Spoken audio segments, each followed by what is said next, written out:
una clase magistral, no solo porque somos colegas, sino porque expresamente Javier me lo ha pedido, y pueden todo el tiempo preguntar, interrumpir, abrir el micrófono, darle tinte circular y de conversación sin perjuicio de que él va a exponer, porque es profesor y así lo hace. Lo voy a presentar y después se pueden presentar ustedes también.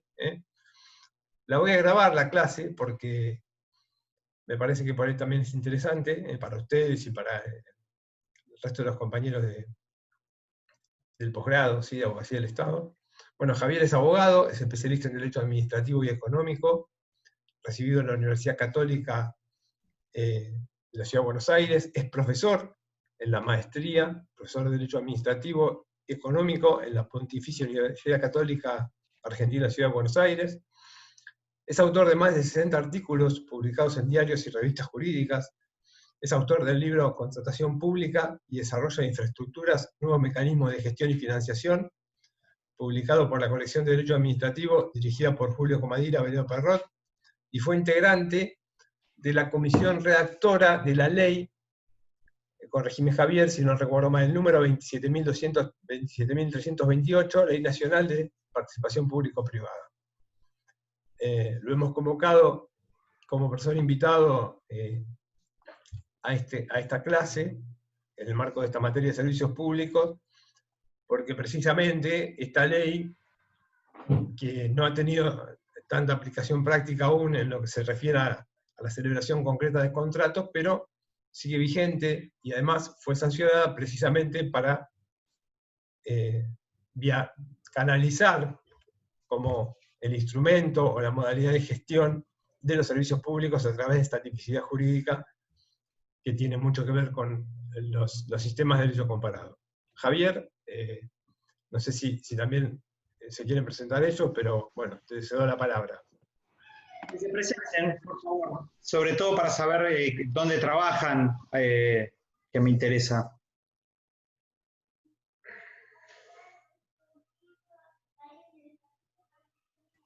Bueno, empiezo yo. Soy Silvia Cassini, soy abogada hace 3 años ya y trabajo en la Secretaría de Planificación de la Suprema Corte de Buenos Aires. Muy bien. Ramiro, Paula. ¿Qué tal? Paula Cerdá es mi nombre, trabajo en Aguas Bonaerenses y soy abogada hace 3 años también. ¿Y Ramiro? Buenas tardes, Javier. Trabajo en control de gestión de la Corte en el Poder Judicial de la Provincia de Buenos Aires y soy abogado hace 2 años ya. Bien. Bueno, la idea es hacerlo lo más interactivo posible, así no se aburren, ni me aburro yo. Más, somos poquitos, si quieren, y no hay ruido de fondo en vuestros hogares, dejen los micrófonos abiertos, no me molesta siendo tan poquitos, así que les hago también esa invitación. Bueno, la idea es hablarles un poquito de lo que es la participación público-privada. Marce me había hecho la atinada aclaración de que esto se inserta en el marco de una clase de la materia servicios públicos, lo cual está buenísimo, porque ahora en un ratito les voy a contar cuál es el objeto prestacional posible de ser inserto con los que la ley llama los contratos de participación público-privada, que ya vamos a ver que esto es un poquito más amplio. Me refiero al contrato, esto es un tipo, ahora les voy a explicar, pero se inserta en un contexto un poco mayor. Me imagino que han escuchado, han oído hablar de lo que es la participación público-privada. Ahí se está sumando otra compañera. ¿Qué tal, Lourdes? ¿Cómo estás? ¿Querés presentar? Hola, buenas tardes. Disculpe. Está bien, no, ya nos acabamos de presentar, Lourdes, después, bueno, verás la de Javier, pero presentate vos si querés, con Javier. Bueno, hola, buenas tardes, Javier. Trabajo en la Contaduría de la provincia, mi nombre es Lourdes, estoy como asesora ahí, y bueno, más que nada por los temas que veo en la cotidianeidad, me interesaba hacer este posgrado. Muy bien. Bueno, la idea es hablarles un poquito de PPP, participación público-privada, Public-Private Partnership en inglés, que es de donde nace todo esto, y es algo por lo menos de lo que ya han escuchado, me imagino, aunque muchos no sepan de qué se trata, y a mí siempre que hablo de esto me gusta, y aunque sea le voy a dedicar los minutitos iniciales, a ponerlo en contexto, ¿no? Porque se vende como algo novedoso, y la verdad que de novedoso no tiene demasiado. ¿Por qué? Si ustedes se remontan al mismo origen del derecho administrativo, van a ver que el derecho administrativo nace en la Francia postrevolucionaria, en un contexto mundial peculiar, que era el de la revolución industrial, ¿no? Que a partir del factor exógeno que la genera, que es el avance tecnológico, produjo un nuevo paradigma, sobre todo desde el punto de vista económico-productivo, ¿no? Cambia y termina de sepultar el modelo agrícola-ganadero que heredábamos del sistema feudal ya desaparecido para esa época, en un nuevo factor de producción. Recuerden que para ese momento, desde el punto de vista económico, los factores de producción eran 3: tierra, capital, trabajo. A partir de la revolución industrial se suma un cuarto, que es la tecnología, que es el hito que da origen a este nuevo paradigma productivo, que es el establecimiento fabril. Y en ese contexto es donde nace el derecho administrativo. Y precisamente el derecho administrativo nace asociado a la noción de servicio público. Esto ya lo deben haber visto con Marcelo, pero nace asociado a la noción de servicio público, entendida en término amplísimo, ¿no? Sería lo que hoy conocemos por función administrativa, esas actividades de interés general cuya gestión le cabe al Estado en tanto garante del bien común. Ahora fíjense, con el mismo nacimiento del derecho administrativo hubo 2 prestaciones básicas asociadas a esa noción de servicio público entendida en sentido amplio, o lo que hoy conocemos por función administrativa, que fueron precisamente el servicio público en sentido estricto y la obra pública. Básicamente, cuando uno hablaba del bien común que el Estado tenía a cargo como gestor, básicamente en aquella época ya estaba referido básicamente a esas 2 categorías, o si quiere le sumamos una tercera, era servicio público, obra pública y dominio público. El germen del derecho administrativo nace, les diría, en una relación de especie a género vinculado al tratamiento de estas 3 áreas temáticas. Ahora, fíjense ustedes que es esto de la primera paradoja, para desmitificar lo que es la participación público-privada, de que no tiene absolutamente nada de novedoso, que es que en el propio mismo origen histórico del nacimiento del derecho administrativo, que se da en este contexto, ya les digo, desde el punto de vista económico estaba marcado por la revolución industrial, pero desde el punto de vista ideológico, acuérdense que era todo periodo postrevolucionario.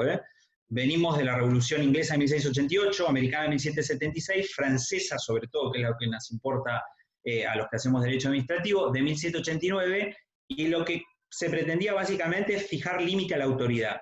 Y esto tenía mucha relevancia, sobre todo en la incidencia que va a producir respecto del rol que se esperaba del Estado. Es un Estado al que se lo va a reconocer desde el punto de vista de la teoría política como que existe para garantizar el bien del colectivo, sintetizado en la noción de bien común, pero en un contexto de límite, ¿no? Porque hasta ese momento, acuérdense, la revolución rompe con el dogma del absolutismo monárquico, una autoridad que pensaba para sí más que para satisfacer las necesidades generales de la población. Con lo cual, en ese contexto se da esta doble característica, ¿no? De la tecnología como el cuarto factor productivo desde el punto de vista económico, en un contexto de reconocer al Estado como garante del bien común, pero con un rol acotado.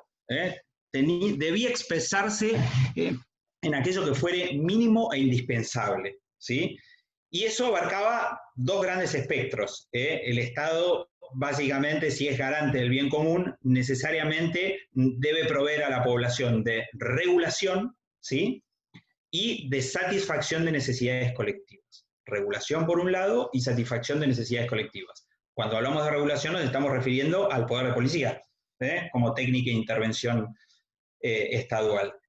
Y por el otro, a la satisfacción de necesidades colectivas directamente emparentados con esos 3 institutos que dan origen, que llenan de contenido inicialmente al derecho administrativo, como fueron el servicio público, la obra pública y el dominio público. Ahora, fíjense que en ese contexto en donde se reconoce al Estado como garante del bien común, manifestado prestacionalmente por vía de estas tres manifestaciones que vimos, obra, servicio, dominio, públicos, esa restricción ideológica al obrar del Estado, conocida como liberalismo,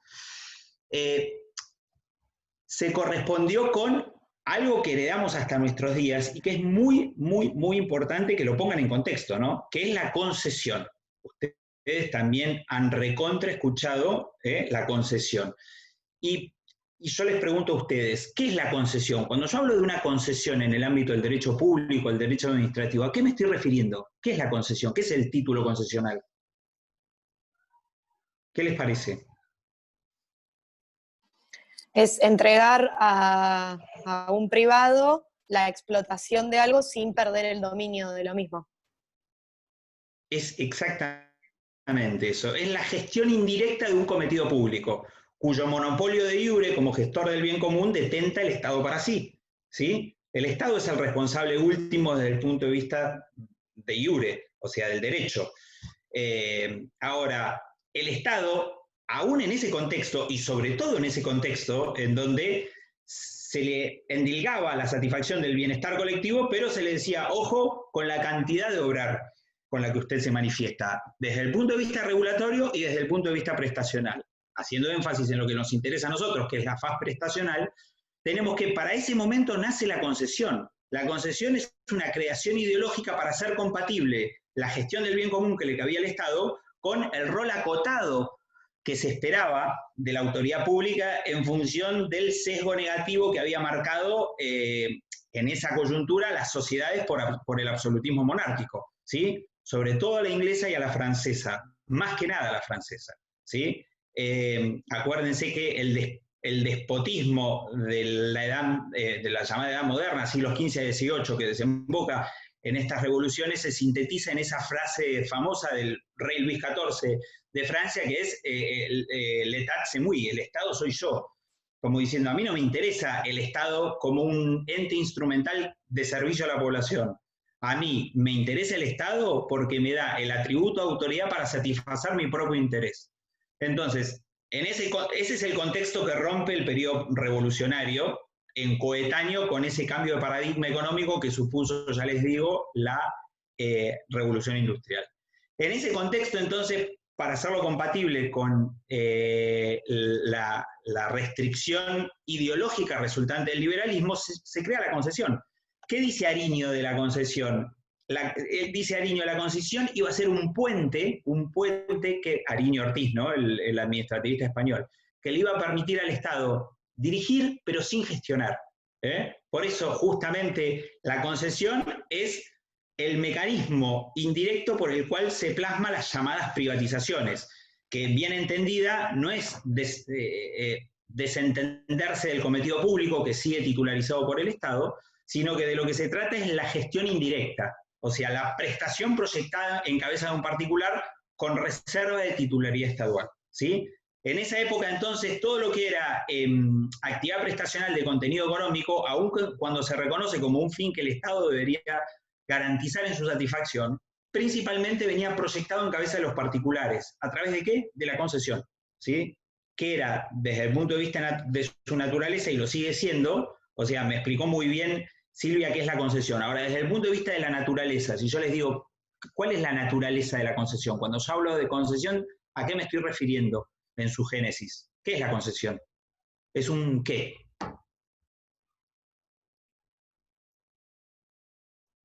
Desmuteen los micrófonos, sin miedo, que Ramiro quiere hablar, pero lo tiene muteado. Exactamente. La concesión es un contrato, pero no es cualquier tipo de contrato. ¿De qué tipo de contrato hablamos cuando hablamos de concesión? ¿Es un contrato de derecho privado?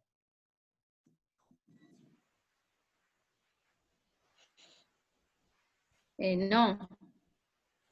Si yo digo que a través de la concesión es un título que faculta la gestión indirecta de actividades prestacionales que hacen al bien común, estamos hablando de contratos de naturaleza pública o administrativa. De hecho, la Corte, en dos fallos muy conocidos que son Meridiano y Almacenajes del Plata, precisamente reconoce esto, que es lo que sostiene toda la doctrina, ¿no? La concesión como título jurídico posee la naturaleza de contrato, pero no cualquier contrato, de contrato administrativo, con las consecuencias asociadas a ello, que fundamentalmente es el régimen exorbitante que aplica, ¿no?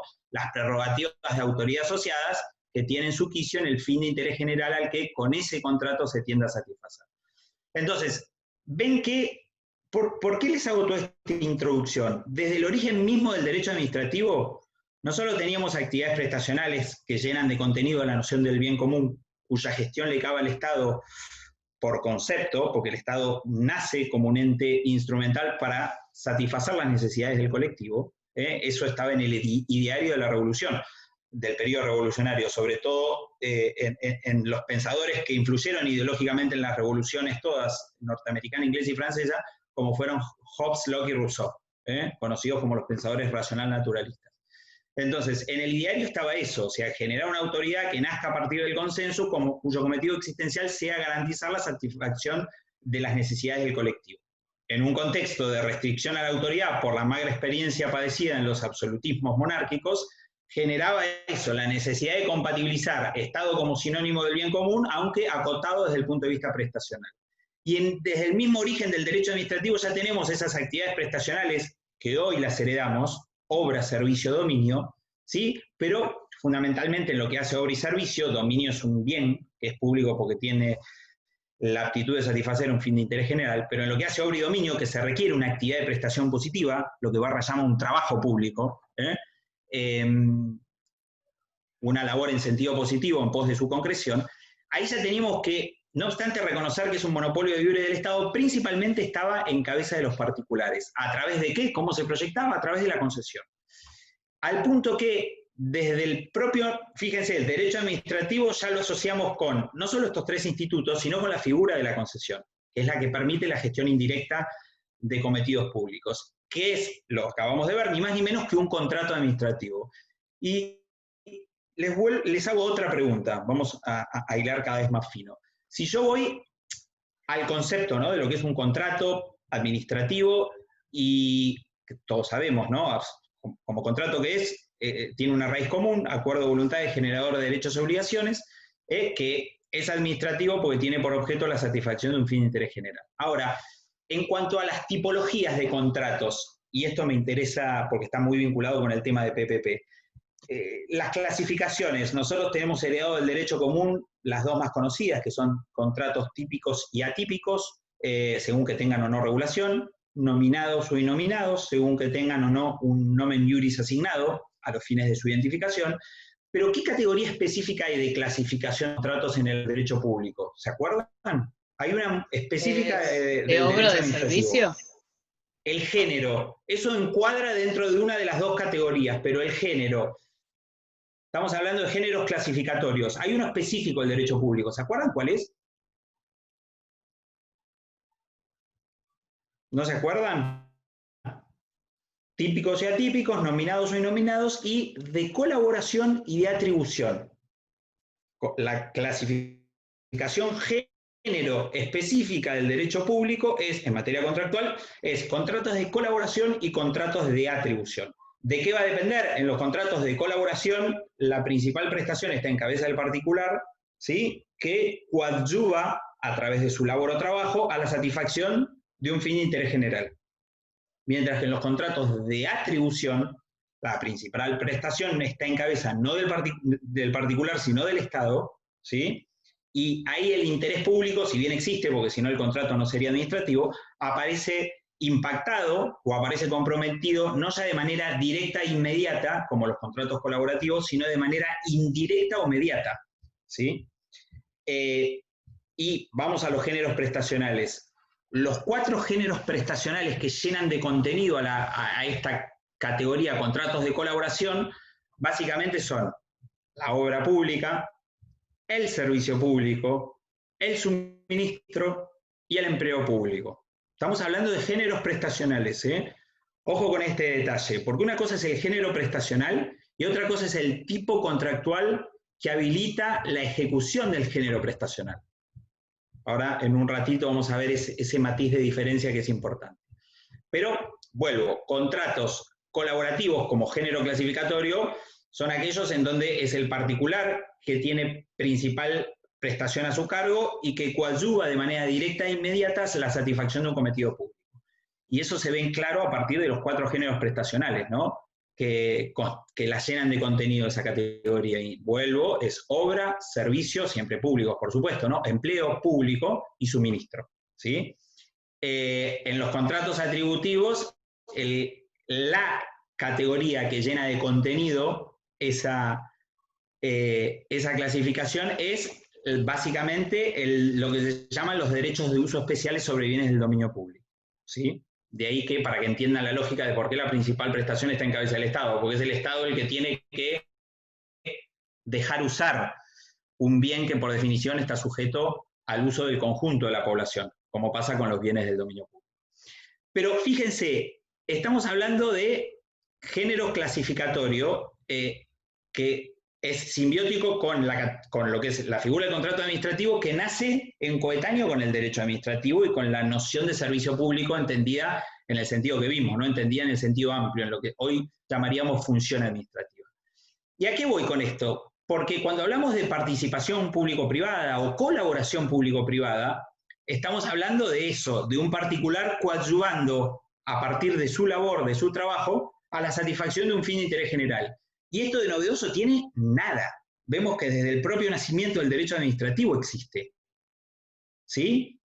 Y existe bajo un título jurídico específico que es el que habilitaba esa gestión indirecta de cometidos públicos, que es la concesión. Entonces, ¿por qué hablamos de participación público-privada?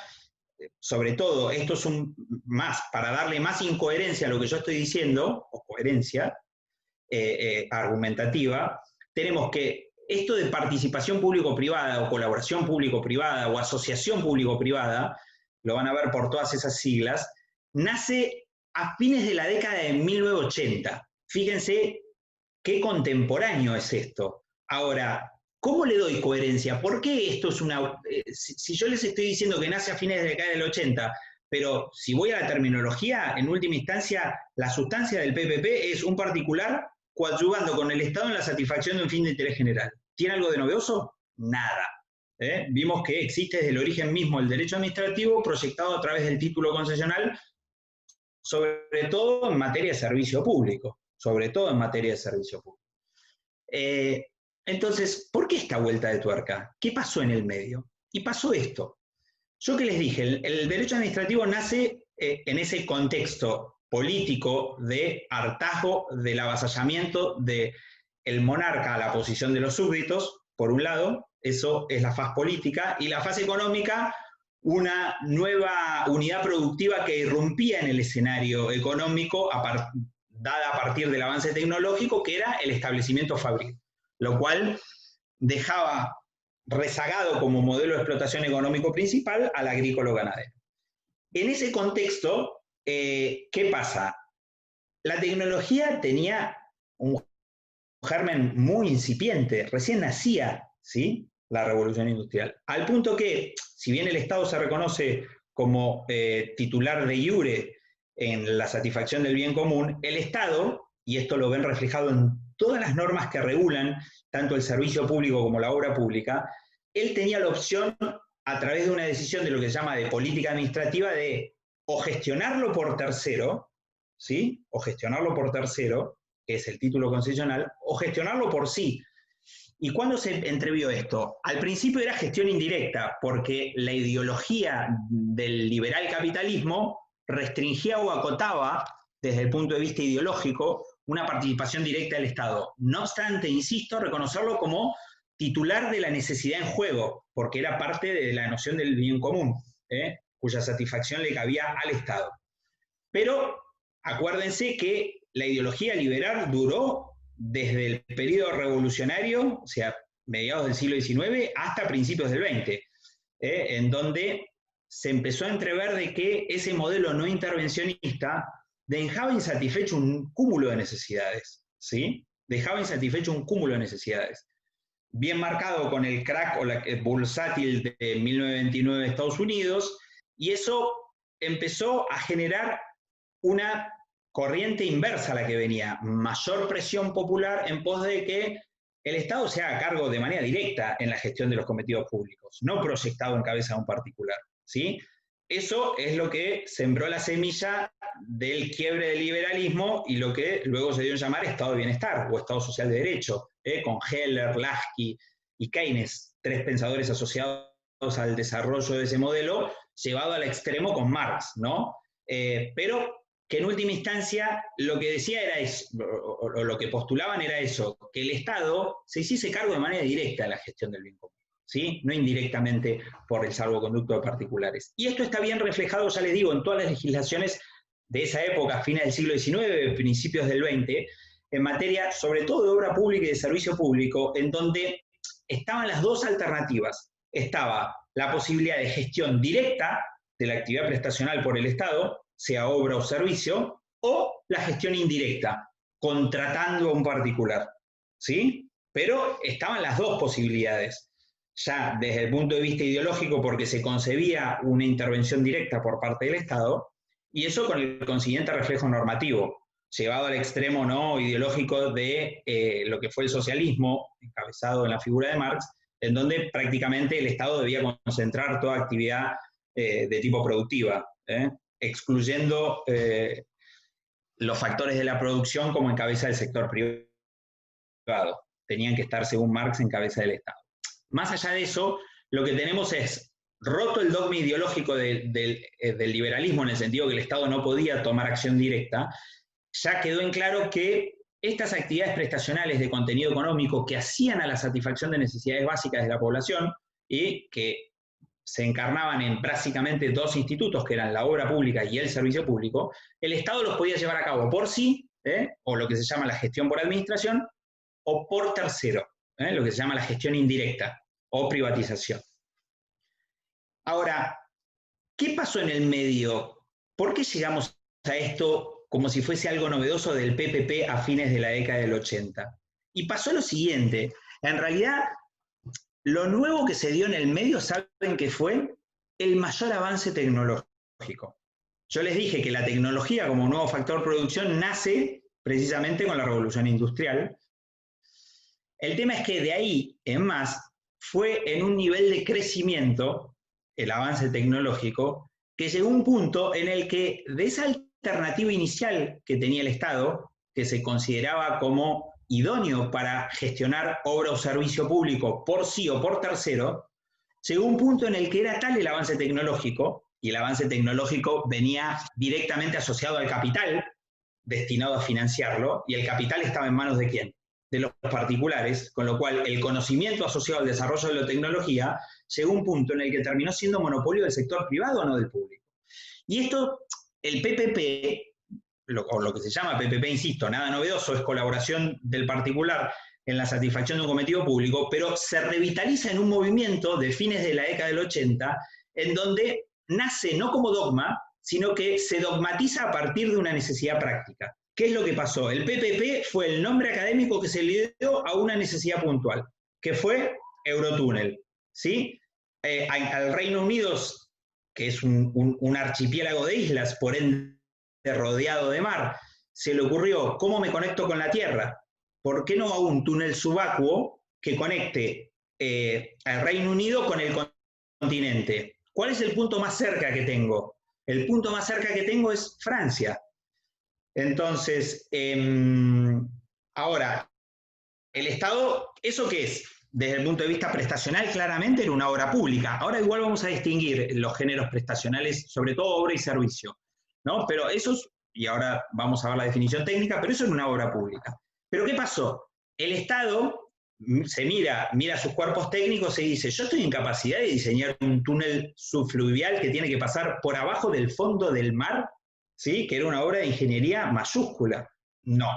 Mira a Francia y le dice, che, vos Francia, que es a donde debería desembocar el túnel, ¿estás de acuerdo en que hagamos una obra de estas características? Totalmente. ¿Vos como Estado estás en capacidad técnica de desarrollarla? No. Entonces, ¿qué pasó en el medio? Se llevó a cabo el Eurotúnel, ¿pero por quién? Por el sector privado, que fue el que diseñó el Eurotúnel, el que lo construyó, el que lo opera y el que lo mantiene. ¿Sí? ¿Qué pasó en el medio? Evolucionó desde el punto de vista tecnológico el objeto prestacional, porque seguía siendo una obra pública eso. ¿Está? con la diferencia de que requería tal grado de complejidad desde el punto de vista ingenieril que superaba la capacidad o experticia del Estado. ¿Se entiende? ¿Me van siguiendo? Entonces, básicamente el PPP, ¿qué engloba? ¿De qué hablamos cuando hablamos de PPP? Hablamos de los dos géneros prestacionales básicos de antaño, obra y servicio público, ¿sí? Pero aplicado a un nivel de ingeniería que supera la capacidad o experticia del Estado, y que por ende el Estado no está en capacidad de desarrollar por sí, desde el punto de vista técnico, ¿sí? Y a eso se le asoció un segundo inconveniente, porque dijeron, bueno, está bien, que desarrolle el proyecto del sector privado. Ahora, ¿cómo costeamos ese proyecto? ¿Es caro? Presupuestémoslo. Lo presupuestaron y se espantaron. Porque, por un lado, con la experticia del sector privado cubrían la faz técnica. Ahora, obra pública tradicionalmente era una, si ustedes van a la definición de obra pública de las leyes, artículo 1, ley 13064, la obra pública es aquella que se lleva a cabo con fondos del Tesoro. Y ahora, los tesoros de Francia y del Reino Unido, ¿estaban con capacidad de costear semejante inversión?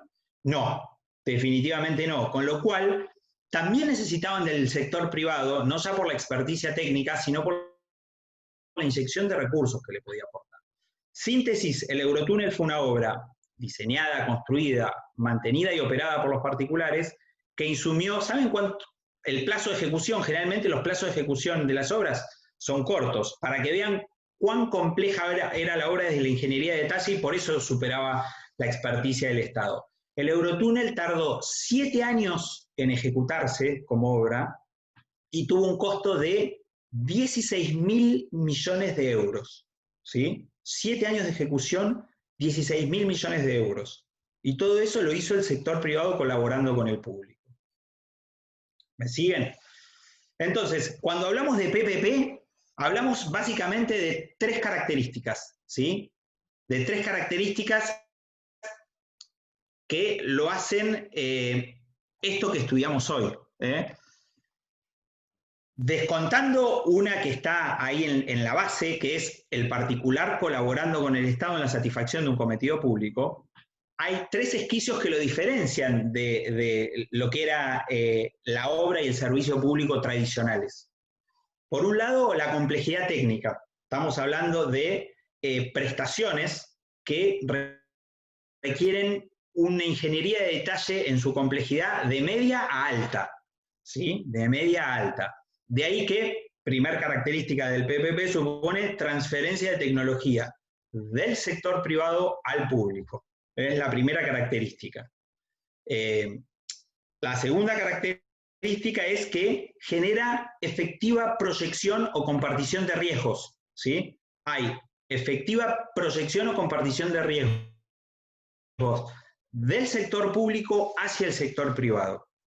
Y la tercera característica es generalmente hablamos de lo que los ingleses llaman long-term contracts, o contratos a largo plazo, porque si hablamos de obras con un nivel de ingeniería de detalle complejo, son obras generalmente costosas de financiar, y por ende requieren largos plazos de amortización, lo cual no es una cuestión menor, porque a mayor el plazo, superior la complejidad de instrumentación asociada al vínculo, ¿sí? Porque estamos hablando de inversiones muy grandes que se amortizan en muy largos tiempos, y eso conlleva todo un embrollo desde el punto de vista instrumental, ¿no? En cuanto al contenido que hay que darle al contrato.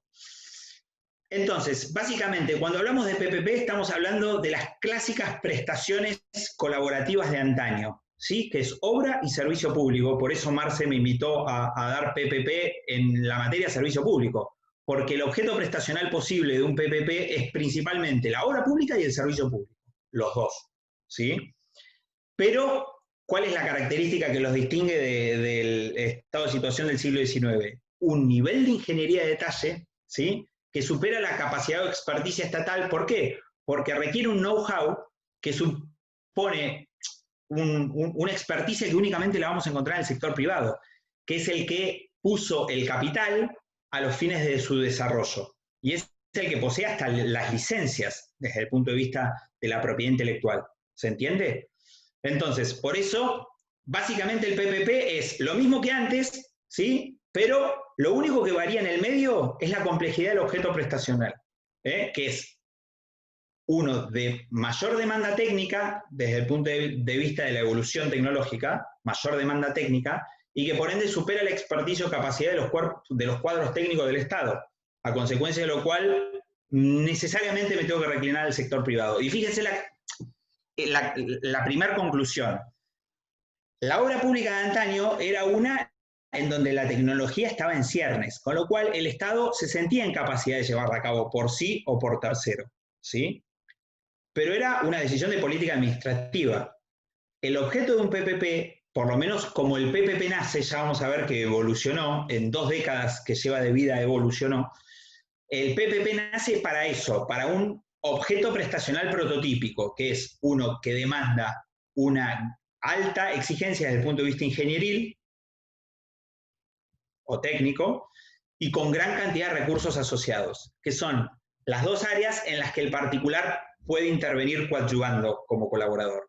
Pero con esta característica, no es ya una alternativa del Estado de decirle vamos al Eurotúnel. Se ponen de acuerdo Francia y Reino Unido y lo hacen ellos, pero por una cuestión de política administrativa lo proyectan al particular, pero bien podrían hacerlo ellos. No, el recurrir al sector privado es una condición sin la cual el proyecto no puede ver la luz. ¿Se entiende? Es lo que se llama hoy, lo que los ingleses denominan valor por dinero o value for money, que bien entendido es no solo recurrir al sector privado para que me aporte su mayor eficiencia en la gestión de actividades prestacionales de cometidos públicos, sino antes que eso, su eficacia, o sea, su experticia para lograr un objetivo dado. ¿Se entiende? Que es Eurotúnel. Y a partir de ahí pónganle el nombre que quieran, ¿sí? Una usina termonuclear o lo que sea. Entonces, ¿van entendiendo, por lo menos en esta primera aproximación, cuando hablamos de PPP, a qué nos estamos refiriendo? Es al mismo vínculo colaborativo que... Una pregunta, Javier, como colega y como alumno, pero también es una duda y a la vez pregunta, no sé, complementario. La locución está value for money, o el valor del dinero, o las traducciones hablan del mayor o mejor valor del dinero, mejor valuación del dinero. Yo ya les comentaba que, ya para entrar un poco más porque está buenísima la introducción y el contexto, en el marco del derecho administrativo clásico, ahora para entrar más en la ley y en la figura, que los organismos multilaterales de crédito, sobre todo del 2015 en adelante, han promocionado esta figura asociativa y esta locución como forma de evaluación de la conveniencia o no de celebrar un contrato asociativo atípico que vos explicarás ahora. Pero la pregunta es, más allá de lo que vos dijiste, ¿no importa, también es una comparación del costo que tendría el Estado de tratar de hacerlo por sí o adquirir la tecnología? ¿Se entiende? O sea, si esa evaluación del dinero que el Estado tiene que hacer le conviene además de la eficiencia económicamente, desde el punto de vista cuantitativo, acudir al particular que tratar de hacerlo por sí. ¿Se entiende? Es una pregunta también, porque no sé, está clarísimo. Está clarísimo. Mira, y me das el pie justamente para ya adentrarnos en el tema de PPP. Tomo la pregunta de Marce y vamos a empezar a ver cuáles son los principios que estructuran la lógica de un negocio. Fíjense lo que hablo, negocio de participación público-privada. Nuestra ley lo trata como un tipo contractual, pero vamos un paso antes, que es como nace. Esto no nace como un contrato, esto nace como una filosofía, que es, yo necesito del sector privado para llevar a cabo determinadas actividades prestacionales de cuya experticia como Estado carezco, por la mayor demanda tecnológica que yo no tengo y que radica en el sector privado, y aparte el sector privado me va a aportar algo que tampoco yo tengo, o tengo de manera muy limitada, que es financiamiento. Entonces, ¿cuáles son los principios que se tienen que tener en cuenta? La respuesta a Marce va a venir, a la pregunta de Marce va a venir a cuento de uno de esos principios, de hecho el segundo. Pero empiezo por el primero y más elemental. Que acuérdense esto, siempre que yo quiero llevar a cabo, siempre como Estado, ¿no? Que yo quiero llevar a cabo una actividad prestacional de contenido económico, obra o servicio, ¿sí? Y la inserto en este contexto de necesitar, ¿sí? No ya de ser una alternativa, sino de necesitar al sector privado como condición para su ejecución, parto de la base de que estoy gastando plata que hay que pagar. Eso lo tiene que pagar alguien, ¿sí? Y ese alguien no es otro que los 1, 2, 3, 4, 5, los 6 que estamos acá. 7, perdón. Los 7 que estamos acá. Pero van a decir, ¿cómo? Y claro, siempre toda obra o servicio lo termina pagando el ciudadano, ¿sí? En una doble condición posible. Sea en su carácter de usuario, abonando la tarifa correspondiente, o sea en su carácter de contribuyente, ¿sí? O la pagamos por unidad de uso, o la pagamos por tributo.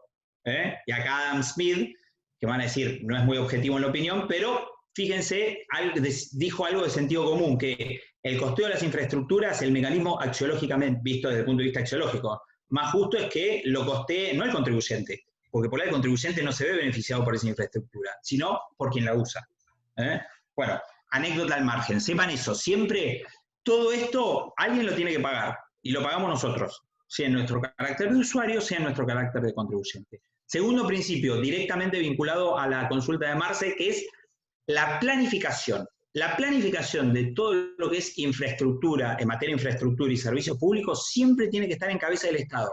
¿Por qué? Porque el Estado es el gestor del bien común, ¿sí? Ahora, eso nos expone a que, en un contexto de negocio PPP, en donde yo necesito de la experticia del sector privado, lo tengo que traer al negocio, lo tengo que incorporar al negocio, y ahí entran dos fines que son diferentes pero no antitéticos, ¿sí? Y por eso no me atrevo a decirle entran en juego, no en colisión. Entran en juego, no en colisión. ¿Qué es? El sector público que pretende satisfacer el bien común a partir de la obra o servicio que quiere ejecutar. Y el particular, ¿qué pretende? O sea, actúa colaborativamente para satisfacer el bien común, es verdad. Ahora, ¿lo hace de manera altruista? ¿Porque quiere una medalla de oro? No, lo hace para obtener lucro. No nos olvidemos de esto. ¿Sí? Él del negocio quiere ganar plata. Y eso es una acción importante porque nos lleva a lo tercero. Yo tengo que seducir al particular para que intervenga en el negocio. Pero quedémonos un minuto, así le termino de cerrar la pregunta a Marce. Justamente el valor por dinero, el value for money, generalmente está asociado a, ustedes saben que desde el punto de vista económico existe lo que se llaman las 3 E, ¿sí? Lo que es economía, eficiencia y eficacia, o en orden secuencial inverso, que es el orden lógico que deberíamos seguir, eficacia, eficiencia y economía. ¿Saben cuál es la diferencia entre esas 3 E desde el punto de vista económico? ¿Tienen idea? No. Bueno, eficacia es el logro del objetivo, ¿sí? Eficacia es el logro del objetivo. La eficiencia es el logro del objetivo con la mayor economicidad o ahorro de recursos posibles. Y la economía es justamente la, que está directamente emparentado con las dos anteriores, la utilización de la cantidad de recursos estrictamente necesarios a los fines de satisfacer el fin, eficacia, de modo de economizar recursos, eficiencia. Si se quiere, es una síntesis de las otras dos. El valor por dinero generalmente estuvo mal enfocado únicamente a la segunda de la C, a la eficiencia, sin ponderar que hay proyectos en los que eventualmente la segunda E pesa de mayor manera y otros que no. Porque yo les pregunto, supónganse que yo hubiese querido analizar el Eurotúnel por la segunda E, la eficiencia, ¿sí? Yo, en orden lógico, si quiero analizar si es más eficiente, o sea, si me genera mayor economía de recursos, ejecutarlo por administración o por tercero, tengo que partir de haber satisfecho la primera E, eficacia. O sea, yo como Estado estoy en condiciones de lograr el objetivo. Y por regla, en este tipo de proyectos no lo voy a estar. El Estado, ni Francia ni el Reino Unido podrían ejecutar desde el punto de vista técnico un proyecto de estas características. Pero está muy buena la pregunta de Marce, porque para el final de la clase la van a terminar de entender, me viene bárbaro para darle un inicio y un cierre, yo les adelanté ya que esto del PPP evolucionó. O sea, el esquicio que hizo nacer este movimiento llamado participación público-privada no era nada más que un objeto prestacional, ¿sí? No nuevo, porque era la obra y el servicio de siempre, pero complejizado desde el punto de vista técnico por la evolución acaecida, ¿sí? Por el avance tecnológico. Ahora, ya vamos a ver en unos minutitos que eso se relajó y hoy no es tan así. Y dentro de los negocios PPP ingresan como objeto prestacional posible obras públicas que eran las clásicas de antaño, en donde ahí sí la segunda E toma vital fuerza, ¿tá? Pero el valor por dinero, como principio que estructura la participación público-privada, sepan que está compuesto por 3E. Y si vamos al PPP stricto sensu, que es objetos prestacionales con una gran demanda técnica asociada, que por regla supera las capacidades funcionales del Estado, nos genera necesariamente el primer filtro. Yo como Estado, ¿puedo lograr el objetivo o no? Y eso relativiza lo segundo, porque evidentemente, por lo que yo les dije, el particular que coadyuva es el que tiene la tecnología, es el que va a aportar los recursos, ¿sí? Pero no lo hace porque es bueno, lo hace porque quiere ganar plata. Entonces, ¿con qué parámetro comparativo? Porque en última instancia la eficiencia se lleva a cabo por comparación, ¿se entiende? Se lleva a cabo por comparación. Yo puedo analizar dos objetos similares y, cubierta la eficacia, el logro del objetivo, conforme determinados estándares de calidad y cantidad, ahí sí me permite evaluar la eficiencia, a ver qué sistema puedo aplicar para abaratar costos. ¿Me van siguiendo? Pero si yo no tengo el objetivo cubierto, ese análisis es de perogrullo, porque quedo a resultas de la voluntad de quien tiene la experticia para ejecutar esto. Por eso tengan presente que el valor por dinero no es solo eficiencia. Antes que eficiencia es eficacia, ¿sí? Pero está buenísima la pregunta de Marce, porque la eficiencia queda revalorizada en, ya vamos a ver, hay subtipos nominados de negocios de participación público-privada, hay distintos submodelos de contratos que van a variar en función del tipo de objeto prestacional, si es más o menos complejo desde el punto de vista de su ingeniería de detalle, y a partir de ahí, qué riesgos estoy transfiriendo en el medio. Pero vuelvo con esto y sigo con los principios. Acuérdense entonces, cuando hablamos de PPP hablamos de transferencia de tecnología, de efectiva proyección de riesgos al particular, ¿sí? Y de generalmente contratos a largo plazo. Porque esa ingeniería de detalle compleja está asociada a una gran inversión que por ende requiere un largo término de amortización. Vuelvo a los principios. Primero, el costeo siempre en cabeza nuestra, sépanlo, porque lo tenemos que pagar, como contribuyentes o como usuarios. Planificación siempre en cabeza del Estado. Ahora, si por regla estos objetos prestacionales demandan como condición necesaria la ejecución por el particular que tiene la tecnología, ¿cómo lo seduzco yo? Y acá entran en juego dos principios que son condición para que tenga éxito un negocio PPP, que es la seguridad jurídica por un lado y la eficiencia por el otro. Empiezo por este último porque ya algo hablé de la eficiencia. Acá por eficiencia, ¿a qué me estoy refiriendo? Por eficiencia me estoy refiriendo no a la economía de recursos en sí, sino al rinde del capital invertido. Si el particular está en mejor posición que el Estado de aportar esos dos valores, que es lo que lleva a la estructuración de un negocio PPP, que es tecnología y recursos, a partir de eso, como no lo hace de bueno y quiere ganar plata, él va a querer del negocio obtener rédito. Esto es lo que se llama eficiencia, pero que se supone que él es el que tiene la experticia, con lo cual eso apareja un factor endógeno a la evaluación del particular, ¿no? Él es el que mejor conoce el negocio, desde el punto de vista técnico y cómo financiarlo. Con lo cual, en ese sentido, no hay problema. Pero la segunda condición para incentivar la participación del sector privado en un negocio PPP es la seguridad jurídica.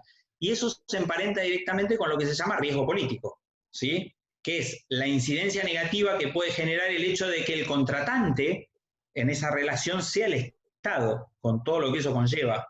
Por eso, para que tenga éxito un negocio PPP, y todo esto es importante porque esto hay que después volcarlo conceptualmente a la instrumentación del contrato, se tiene que cumplir a su vez tres condiciones. No hay seguridad jurídica sin estabilidad de reglas de juego, ¿sí? Tanto desde el punto de vista jurídico como desde el punto de vista económico, ¿sí?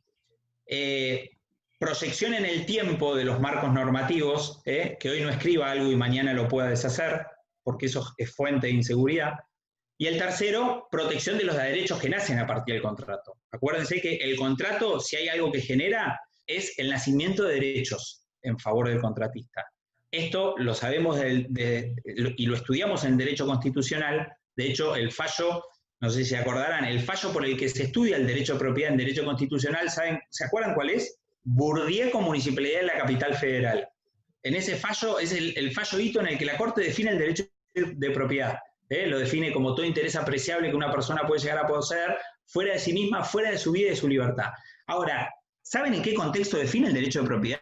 En el marco de la discusión de un contrato de concesión administrativo. O sea, el derecho de propiedad que estudiamos en cuanto a su alcance en el derecho constitucional, la Corte lo define conceptualmente en un fallo en donde se discutía el derecho nacido de un contrato público, ¿sí? Que era una concesión de sepulcros. Con lo cual, fíjense hasta dónde está asociado el concepto de propiedad de contrato. Y eso hay que protegerlo, porque si yo no lo protejo, no voy a incentivar la participación del sector privado. Y acá no es que me quedo sin un actor, pero vuelvo, yo como Estado estoy en condiciones de llevarlo a cabo por sí. El objeto prototípico del negocio PPP, fines de la década del 80, era, insisto, uno que requiere gran ingeniería de detalle asociada, que únicamente lo vamos a poder encontrar en el sector privado, no en el público, sumado a la aportación de recursos financieros por parte del Estado. Con lo cual, sí o sí, necesitamos que se cumplan esas dos condiciones. Una endógena, que el particular la tiene endógena porque es el particular contratista el que la va a tener para sí, que es la eficiencia, o sea, el RIN del capital invertido, y otra exógena, que es la seguridad jurídica, que depende y se emparenta directamente con el riesgo político y estas tres condiciones por las que el Estado debería velar si quiere estructurar con éxito un negocio PPP, que es respeto a las reglas de juego desde el punto de vista jurídico y económico, estabilidad de los marcos normativos, ¿sí? Y protección de los derechos de propiedad que nacen del contrato. Avanzo. Tenemos entonces ya más o menos entendido el PPP. Ahora, ¿qué pasa? ¿Cómo sabemos más o menos los principios que informan el PPP? Ahora, ¿cómo instrumento yo un negocio PPP? ¿Cuáles son las formas que yo tengo de instrumentar un negocio PPP? Básicamente son dos, y acá, obviamente, como todo en derecho, con discusión doctrinal asociada, ¿no? Porque teníamos claro ya que el PPP era un movimiento, todavía no lo llamo contrato, era un movimiento, si se quiere, asociado a negocios jurídico públicos, ¿sí? Ustedes saben que desde el punto de vista conceptual el negocio es una figura más amplia que la del contrato, porque el contrato es un tipo contractual que en última instancia permite estructurar un negocio. Entonces, era un negocio en donde yo, Estado, asociaba al particular para que, aprovechando su experticia técnica y su capacidad económico-financiera, coadyuvase a la satisfacción de un cometido público a partir de ejecutar una obra o un servicio. ¿Está? Ahora, eso comienza así, como un movimiento, una filosofía, y en algún momento dijeron, bueno, ¿y cómo lo instrumentamos a este negocio? Y ahí se abrieron dos corrientes. Dijeron, hay dos formas, lo que se llama el PPP contractual o el PPP institucional. Naturalmente, la forma que por antonomasia se usó es el PPP contractual, que es decir, yo el negocio lo estructuro a partir de ligarme contractualmente con el particular, ¿sí? El negocio lo estructuro a partir de ligarme contractualmente con el particular. Y a partir de ahí se dio otra discusión asociada. Bueno, fantástico. ¿Y qué tipo de contrato va a ser ese? Entonces acá la discusión se partió en dos. Dijeron, cuando hablamos de contrato, hablamos de concesión. El contrato de antaño por el cual se gestiona indirectamente cometido público es la concesión, ¿sí? Ahora, ¿qué uso? ¿Qué figura contractual uso? Si estamos hablando de un relacionamiento de naturaleza jurídico-pública. Uso la figura de la concesión, y acá es donde les hago un paréntesis y les explico esta otra apostillita para que entiendan. Yo les dije que el PPP es básicamente un objeto prestacional como el de antes, obra o servicio, pero complejizado desde el punto de vista del avance tecnológico, y por ende costoso. Entonces necesito al particular. No ya como opción, sino como condición para poder ejecutoriar esa obra o servicio. Entonces, ¿qué pasaba antes? Ya lo vimos. El Estado, como era de menor demanda, tanto desde el punto de vista técnico como de cantidad de recursos financieros asociados, el Estado era decidir por una cuestión de política administrativa lo hago yo o lo gestiono por particular. Y generalmente cuando lo gestionaba por particular, eso estaba asociado a volumen, no a complejidad. Yo quiero asfaltar 10 calles, yo estoy en capacidad técnica para diseñar la obra y ejecutarla con mis cuadros administrativos. Ahora, si quiero 100 calles, que es una coyuntura, porque no voy a estar constantemente haciendo 100 calles, hago 10 con mis cuadros, 90 los contrato. Pero ¿qué pasaba? Sobre una obra que ¿quién diseñaba? El Estado, ¿sí? Que era el que a través del pliego de bases y condiciones le decía al particular, usted va a hacer esto. Y eso caía, y ahí vuelvo al principio de la clase, ¿se acuerdan que yo distinguí entre objeto prestacional posible y tipo contractual a usar para ejecutoriarlo? Acá me agarro de esa distinción. Teníamos como objeto prestacional la obra, ¿sí? Una calle, que cuando el Estado decidía hacerla por tercero, la diseñaba él, porque no era compleja desde el punto de vista técnico. Insisto, no la ejecutoriaba él por limitaciones materiales en cuanto a cantidad de plantilla, ¿sí? O planta funcional disponible. Pero el Estado estaba en condiciones. Entonces, ¿qué tipo contractual usaba? Si había uno específico, como la concesión estaba bien asociada a lo que era el servicio público, hubo un tipo contractual específico que se creó para la obra, que era el contrato de obra pública, ¿sí? Con una característica muy definida, que era que no proyectaba riesgos el contrato de obra pública al particular. ¿Cuáles son los 3 riesgos posibles que en un contrato PPP se pueden transferir? Son 3, básicamente. El riesgo de ejecución, el riesgo financiero y el riesgo de demanda. Riesgo de ejecución, riesgo financiero y riesgo de demanda. El riesgo de ejecución, ¿qué es? Es la cantidad de prestación que yo le encomiendo. Básicamente, a su vez se divide en que yo le puedo encomendar a particular el diseño de la obra, el diseño y la construcción, el diseño, la construcción y la operación de la obra, ¿sí? El diseño, la construcción, la operación y el mantenimiento, ¿sí? Eso tiene siglas en inglés que es build, operate, transfer, y tiene varias subvariantes, que no son tipos contractuales distintos. Es el clásico contrato de obra, en donde lo único que varía la sigla es en la cantidad de prestación que yo le encomiendo como Estado al particular, ¿sí? Y tiene estas 4 manifestaciones posibles: diseño, construcción, operación y mantenimiento. Pero las 4 integran lo que se llama el riesgo de ejecución, ¿sí? Ese es un riesgo posible a transferir. El otro es el financiero, o sea, que mientras dura la ejecución del trabajo para lograr el resultado, la construcción de la obra, ¿sí? Quien costee ese trabajo, ¿sí? Con todo lo que eso conlleva, sea el particular. Y el tercer riesgo, que es el riesgo de demanda, es el repago, ¿sí? Que esté no directamente en cabeza del Tesoro de la Nación, sino a partir de esta alternativa que yo les dije, que sean los usuarios los que lo paguen. ¿Está? Esos son los 3 riesgos posibles. Vuelvo. En el contrato de obra pública no había ninguno de los 3 en cabeza del particular. Estaban todos en cabeza del Estado, ¿sí? Cuando el Estado decidía ejecutar una obra pública por particular. Pero me van a decir, ¿cómo? De mínima el de ejecución lo estaba transfiriendo, si en realidad la obra la ejecuta el particular. La contrata el Estado, pero la ejecuta el particular. Y no, o no por lo menos conforme lo postulaba la doctrina tradicional. ¿Por qué?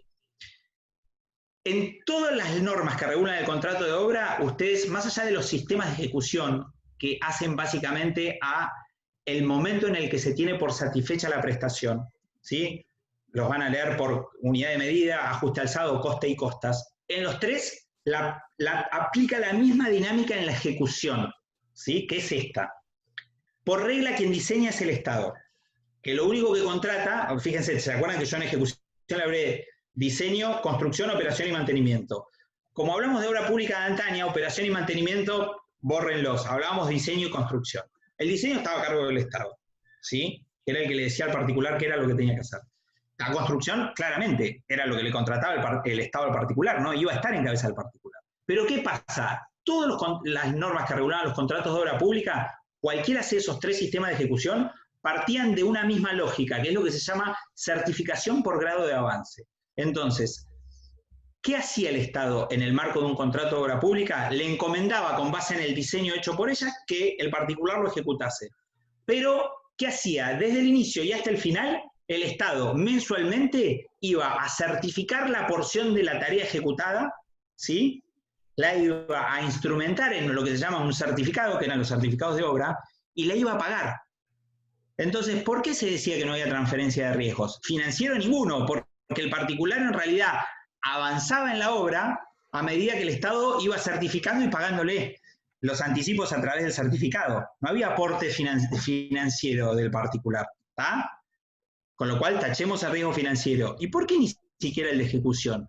Porque, y la doctrina decía esto con algo de lógica, si estamos en el marco de una obra que el Estado diseñó, y que el Estado fue viendo de principio a fin, a partir de las certificaciones que iba haciendo, qué era lo que el particular ejecutaba, ¿cómo al final de la obra le va a decir al particular que no fue satisfactoria su trabajo? ¿Se entiende? Por eso la doctrina clásica, Mo, Bessi, hablan de que el particular tiene un derecho a que la obra le sea recibida por el Estado. Porque el Estado no me puede venir a decir al final de la obra que el particular, que no sabía lo que el particular hacía. Si era sobre la base de un diseño hecho por el Estado y en donde el Estado iba haciendo certificaciones mensuales de lo que el particular ejecutaba. ¿Se entiende cómo quedaba neutralizado en la transferencia de riesgos? ¿Qué pasa en el marco de un negocio PPP? Obviamente, yo les dije, transferencia de tecnología, efectiva proyección de riesgos, contratos a largo plazo. Esas son las 3 características negociales de base. Y eso conlleva necesariamente la segunda, la efectiva proyección de riesgos. ¿Por qué? Porque si el Estado no está en condición de nada, porque partimos de la base de que desde el punto de vista técnico está superado, no puede ni siquiera diseñarla la obra, ¿sí? Un negocio PPP, por lo menos en el objeto prototípico en donde el negocio nace, que es Eurotúnel, piensen en obras de ingeniería de ese calibre, el Estado no iba a diseñar, no iba a certificar nada en el medio, sino lo único que le iba a decir, mira, yo quiero que me hagas un túnel para que pasen autos y trenes por abajo del Canal de la Mancha, ¿sí? Arreglate vos, diseñalo, construílo, mantenelo y operalo. Con lo cual, en el medio yo no voy a ver lo que vos haces, yo lo único que quiero es el resultado, ¿sí? Que haya un canal que pase por abajo un túnel que pase por abajo del Canal de la Mancha y que me sirva ingenierilmente esos efectos. Miren si no está transfiriendo el riesgo de ejecución, si el Estado no tiene idea de eso, ¿sí? Y en el medio, ¿quién va a costear el íter constructivo? Como el Estado no certifica y no paga en el medio, ¿sí? El financiamiento de ese trabajo va a estar en cabeza del particular. ¿Se entiende? Por eso el negocio PPP supone transferencia de tecnología y efectiva proyección de riesgos, necesariamente. Y por eso es, básicamente, la divisoria de aguas de lo que es el clásico contrato de obra pública. El contrato de obra pública está pensado y sigue vigente para las obras públicas de antaño, que no demandan mucha complejidad técnica ni gran cantidad de recursos, en donde el Estado las podrá ejecutar por sí o por terceros. Ahora, el PPP, por regla, supone eso, un objeto prestacional complejo en donde necesariamente me reclino con el particular transfiriéndole el riesgo de ejecución y el riesgo financiero. El riesgo de ejecución y el riesgo financiero. Y como son inversiones grandes, vamos a tener un largo plazo de amortización en el medio. Ahora, algunas cositas más. Fíjense, tenemos entonces, si yo me quiero ligar en el marco de un negocio público o un particular para que me colabore, ¿cómo lo hago? Instrumentalmente, por vía de un contrato. Esa es la regla, ¿sí? El PPP contractual. Ya vamos a ver la segunda variante, que es el PPP institucional. Pero eso es la ligazón por antonomasia que estructura un negocio PPP, es el contrato. Ahora, ¿qué tipo de contrato? Tipo, estoy hablando de tipo, criterio clasificatorio, típicos o atípicos. Y acá es donde la doctrina dijo, bueno, claramente el contrato de obra no tiene nada que ver con esto. El contrato de obra estaba pensado para otro mismo objeto prestacional de otra complejidad y los riesgos en cabeza del Estado. Y ahí es en donde la doctrina discute, bueno, pero existe también la concesión de obra pública. Entonces, ¿este PPP no sería simbiótico con la concesión de obra pública? Que es un modelo que históricamente nació, ya vimos que la concesión nace junto con el derecho administrativo, pero asociada al servicio público, no a la obra pública. A la obra pública estaba asociado el tipo contractual contrato de obra pública. La concesión es una variante que surge a mitad de camino, entre el siglo XIX y fines del XX, en donde de lo que trataba es de un contrato de obra pública con una característica, el repago, ¿sí? ¿Por qué? Porque en el contrato de obra pública, y ya se los adelanté y lo dicen todas las leyes, el contrato de obra pública es aquel en donde el Estado contrata la realización de una obra en particular sin transferencia de riesgos y costeándolo contra fondos del Tesoro. ¿Está? Incluso con esa metodología de ejecución que yo les dije, certificación por grado de avance. Y la concesión entonces, ¿cómo nace? Como un modelo alternativo en donde básicamente de lo que trataba era de una forma de repago específica, ¿sí? No iba a ser contra fondos del Tesoro, sino que iba a ser contra las unidades de uso que abonasen los beneficiarios de la infraestructura, ¿sí? Lo que se llama vulgarmente peaje, que aplica a la ruta o a lo que quieran, que es la unidad de uso que abona el beneficiario de la infraestructura por el hecho de su utilización o aprovechamiento. Entonces, vuelvo a los tres riesgos. ¿La concesión me generaba valor en el sentido de transferir algún riesgo? El riesgo de ejecución no, porque seguía usándose para el mismo objeto prototípico, o sea, una obra pública de media baja complejidad técnica, en donde el diseño venía dado por el Estado, ¿sí? Con lo cual, la lógica era que el Estado, si bien no iba a pagar, porque el repago iba a venir después, a consecuencia del pago por los usuarios, luego de concluida la obra, en la ejecución estábamos igual que el contrato de obra pública, no había riesgo de ejecución. ¿Había aporte financiero en cabeza del particular? Me van a decir, pero si el Estado no paga en el medio, sí, hay aportación de riesgo financiero, más o menos, porque los regímenes que trataban de la figura del tipo contractual concesión de obra pública preveían tres clases de concesión: onerosa, gratuita o subvencionada. En la onerosa, el particular paga, ¿sí? O sea, coparticipa el Estado de la ganancia, ¿está? Coparticipa el Estado, le cobra al usuario y de las ganancias vamos con el Estado, ¿sí? En la gratuita, él gana sin pagarle nada al Estado. Y en la subvencionada, el Estado es el que paga, ¿sí? Le paga al particular para que ejecute la obra, o sea, le adelanta fondos, le va adelantando fondos. Con lo cual, el riesgo financiero tampoco era consustancial a la figura de la concesión, dependía del tipo de concesión, si era onerosa, gratuita o subvencionada. Ahora, ustedes me van a decir, bueno, el riesgo de demanda, ¿qué es? Que no, se los mencioné y no sé si los expliqué, es que si mi repago va a depender no ya de lo que me va a pagar el Estado, sino de lo que me van a pagar los usuarios, yo corro un riesgo. ¿Qué pasa si no se da la cantidad de usuarios proyectada? Yo no voy a tener como concesionario la cantidad de ingresos necesarios para repagar la inversión, ¿sí? Entonces ustedes me van a decir, bueno, riesgo de ejecución no. Riesgo financiero depende. Ahora, riesgo de demanda sí. El riesgo de demanda está claro que en la concesión se estaba transfiriendo. Pero, y ahí que teníamos a un sector de la doctrina, Barra, entre otros, y se los nombro porque tiene un tratado de la obra pública que decía, no, un momentito. El titular final de la obra, ¿quién es? El Estado, ¿no? Que es quien la encarga, ¿sí?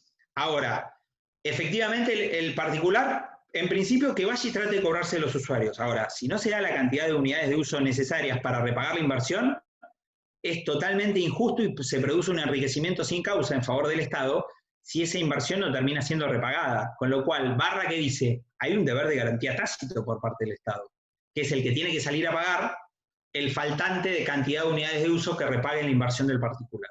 Con lo cual se dan cuenta que la concesión era un clásico contrato de obra pública calificado por la modalidad de repago, ¿sí? En donde en principio el repago venía por unidades de uso de los usuarios, pero no había una efectiva transferencia de riesgos, ¿sí? Del Estado al particular. Estaba muy... En el contrato de obra ninguno. Y en la concesión de obra era muy vidrioso, si efectivamente había transferencia efectiva de riesgos. Entonces, cuando se habla, bueno, ¿cómo instrumentamos un contrato PPP? A través de un contrato administrativo. Ahora, ¿qué contrato? ¿Hay algún contrato típico que encuadre? Y ahí la doctrina dijo, bueno, acá hay dos. Lo que más se parece a una transferencia de riesgos desde el punto de vista del objeto prestacional obra es la concesión.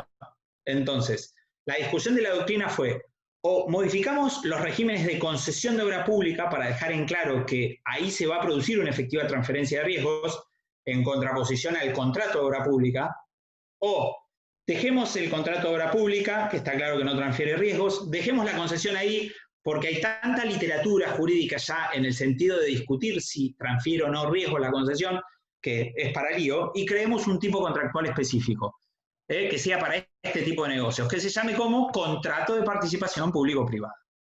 Y ahí hubo una divisoria de aguas a nivel mundial. Hubo países en donde modificaron el régimen de concesión, Chile, por ejemplo, y dejó en claro que el contrato de obra era aquel que no transfería riesgos, la concesión de obra los iba a transferir, iba a ser el vehículo de instrumentación de negocio PPP. España, en un principio, crea, por la 30/2007, crea el contrato de participación público-privada, en su última ley lo deja sin efecto. Ya les digo que se me fue el número, creo que era la 9/2017, de la ley española. 9/2017, esta es la última reforma de la ley española, que dice, dejemos sin efecto el contrato de participación público-privada y vayamos por la figura del contrato de obra o la concesión. ¿Qué diferencia hay? En el contrato de obra no hay transferencia de riesgos, en la concesión sí. ¿Sí? Y en nuestro país, yo que formé parte del debate puertas adentro de la comisión, era, che, pero después alguien va a agarrar barra y va a ver que en la concesión barra, ni más ni menos, dice que no hay transferencia efectiva de riesgos. Creemos un tipo específico para no generar dudas, por eso aparece el tipo contractual contrato de participación público-privada, ¿sí?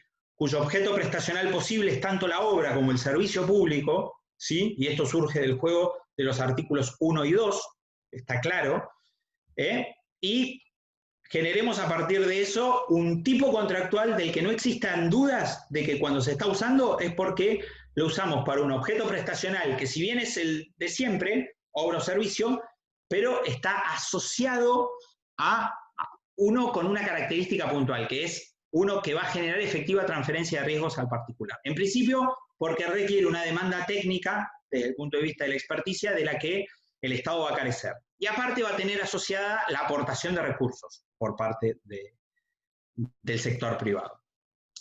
Entonces, tenemos en nuestro derecho el contrato de participación público-privada, que es el vehículo principal de instrumentación de un negocio jurídico PPP. Ahora, yo les hablé de dos alternativas. Se puede instrumentar vía contrato o vía institucional. ¿Qué es esto del PPP institucional? Es un negocio jurídico de participación público-privada, pero en donde la ligazón, el vínculo entre el particular que va a colaborar con la satisfacción del cometido público y el Estado nace no a partir de un contrato, sino a partir de la creación de lo que se llama un ente o sociedad vehículo del proyecto con participación mixta, ¿sí? En donde adentro de esa sociedad vehículo del proyecto va a estar el Estado, ¿sí? Y el contratista.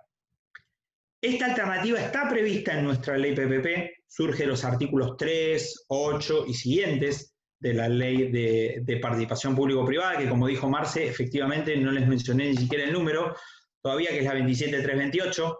Si leen los artículos 3, 8 y sucesivos, van a ver que recepta no solo la posibilidad de ligazón por vía contractual, eso surge claro del artículo 1, sino por vía institucional.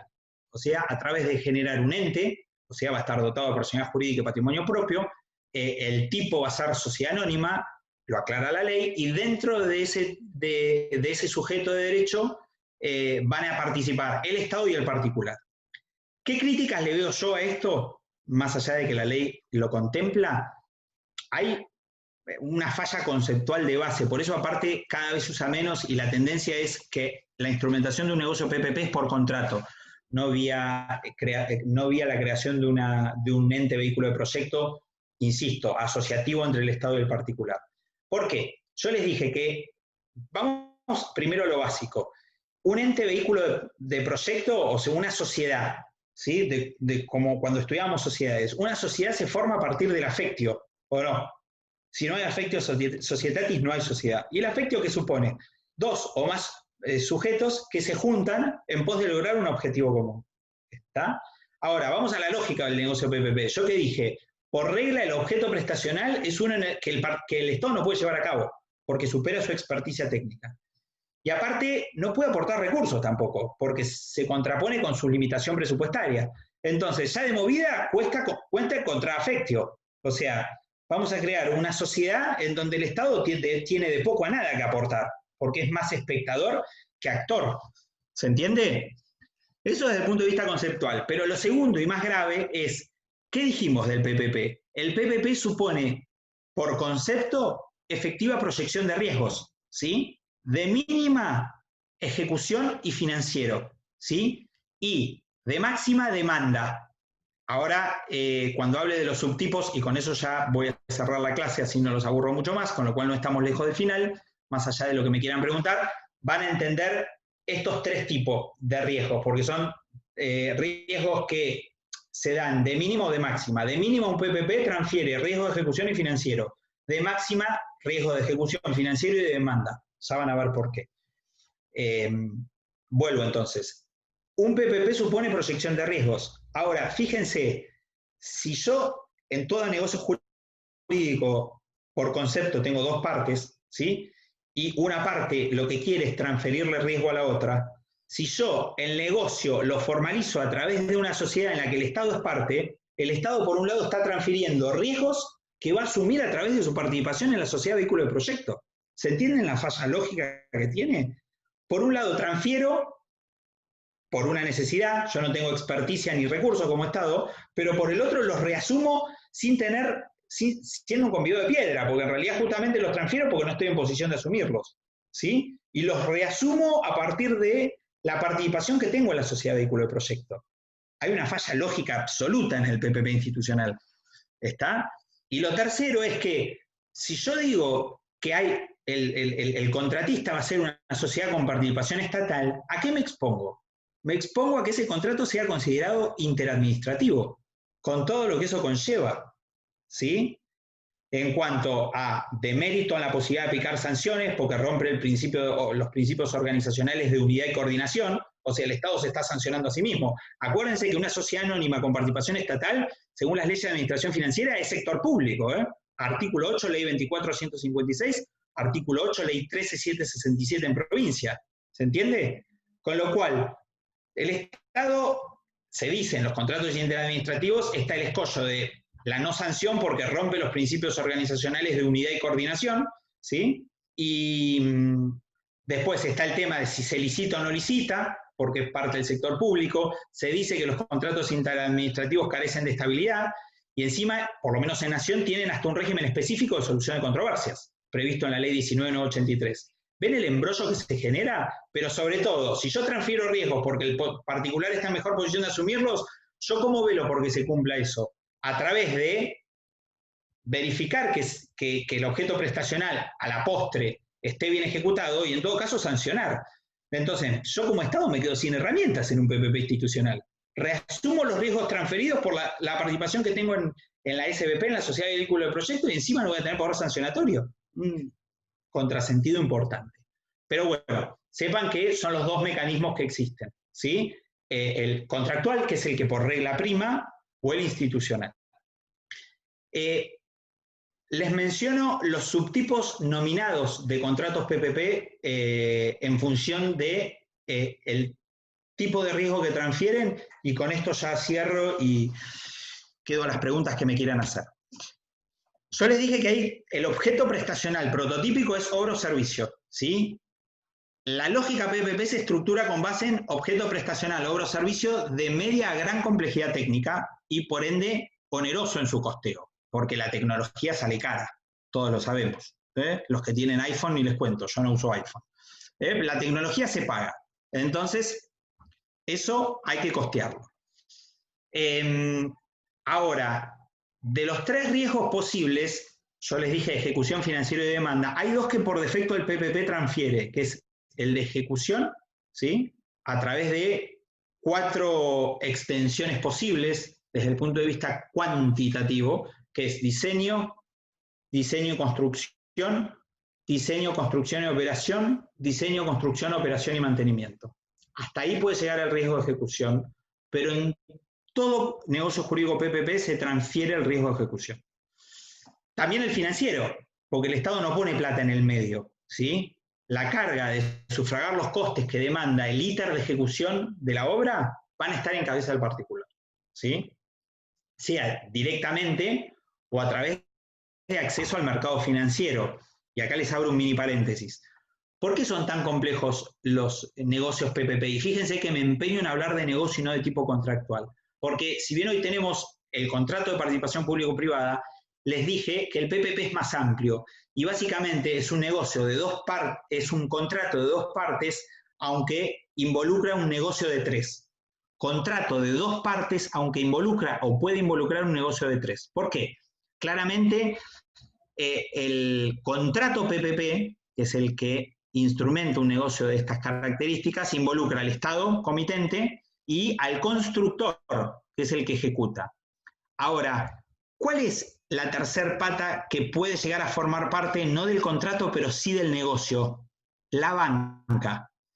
Vuelvo al Eurotúnel. Yo que les dije, una obra de 7 años de ejecución y 16.000 millones de euros de costeo. Ahora, ¿a ustedes les parece que la constructora tenía en el banco 16.000 millones de euros para poner en esa obra? No. Se dio vuelta y recurrió a la banca para financiarse. ¿Se entiende? Lo cual también complejiza la instrumentación, porque fíjense que el banco mira el negocio y dice, perfecto, a mí la verdad que me interesa participar porque la empresa que va a ejecutar la obra tiene buen track record de cumplimiento, es solvente desde el punto de vista técnico, con lo cual yo entiendo que va a llegar a buen puerto. Pero pone plata sin ser parte del contrato, con lo cual queda resultas de que el contratista, / constructor, cumpla. Porque si no, se quedó sin la platita que puso. ¿Se entiende? Y eso que lleva a que en el contrato se instrumenten garantías en favor de esa tercer pata del PPP que no es parte, que insisto, es integrante del negocio, pero no es parte del contrato, que es el sector financiero, la banca, ¿sí? A través de la adopción de medidas de garantía a su posición. Y ahí entran a jugar el fideicomiso, los derechos reales administrativos y demás. Vuelvo, entonces.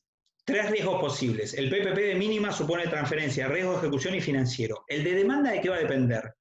De que el objeto prestacional que yo quiera llevar a cabo pueda ser explotable desde el punto de vista económico. ¿A qué me refiero con esto? Estamos hablando de prestaciones, obra o servicio que hacen al interés general, ¿sí? Si no, no estaría el Estado atrás. Ahora, toda prestación de obra o servicio genera lo que se llama rentabilidad social. O sea, todo obra o servicio sirve para mejorar nuestra calidad de vida, que en última instancia hace a la satisfacción del bien común, cuya gestión el Estado tiene a cargo, ¿sí? Toda obra genera rentabilidad social. Ahora, no toda obra genera rentabilidad económica. ¿A qué me refiero con esto? A que a partir de la explotación que se haga de la obra, ¿sí? El repago de la obra, el costeo, se lleva a cabo a través de cobrarle a los usuarios. Y voy con 3 ejemplos claros. Uno para que vean que lo del riesgo de demanda va a depender del tipo de infraestructura a construir, que a su vez va a tener una limitante en la normativa que aplique por un lado y en la decisión de política legislativa que adopte el Estado por el otro cuando no hay limitantes normativos. Les doy un ejemplo. Yo quiero construir una autovía, ¿sí?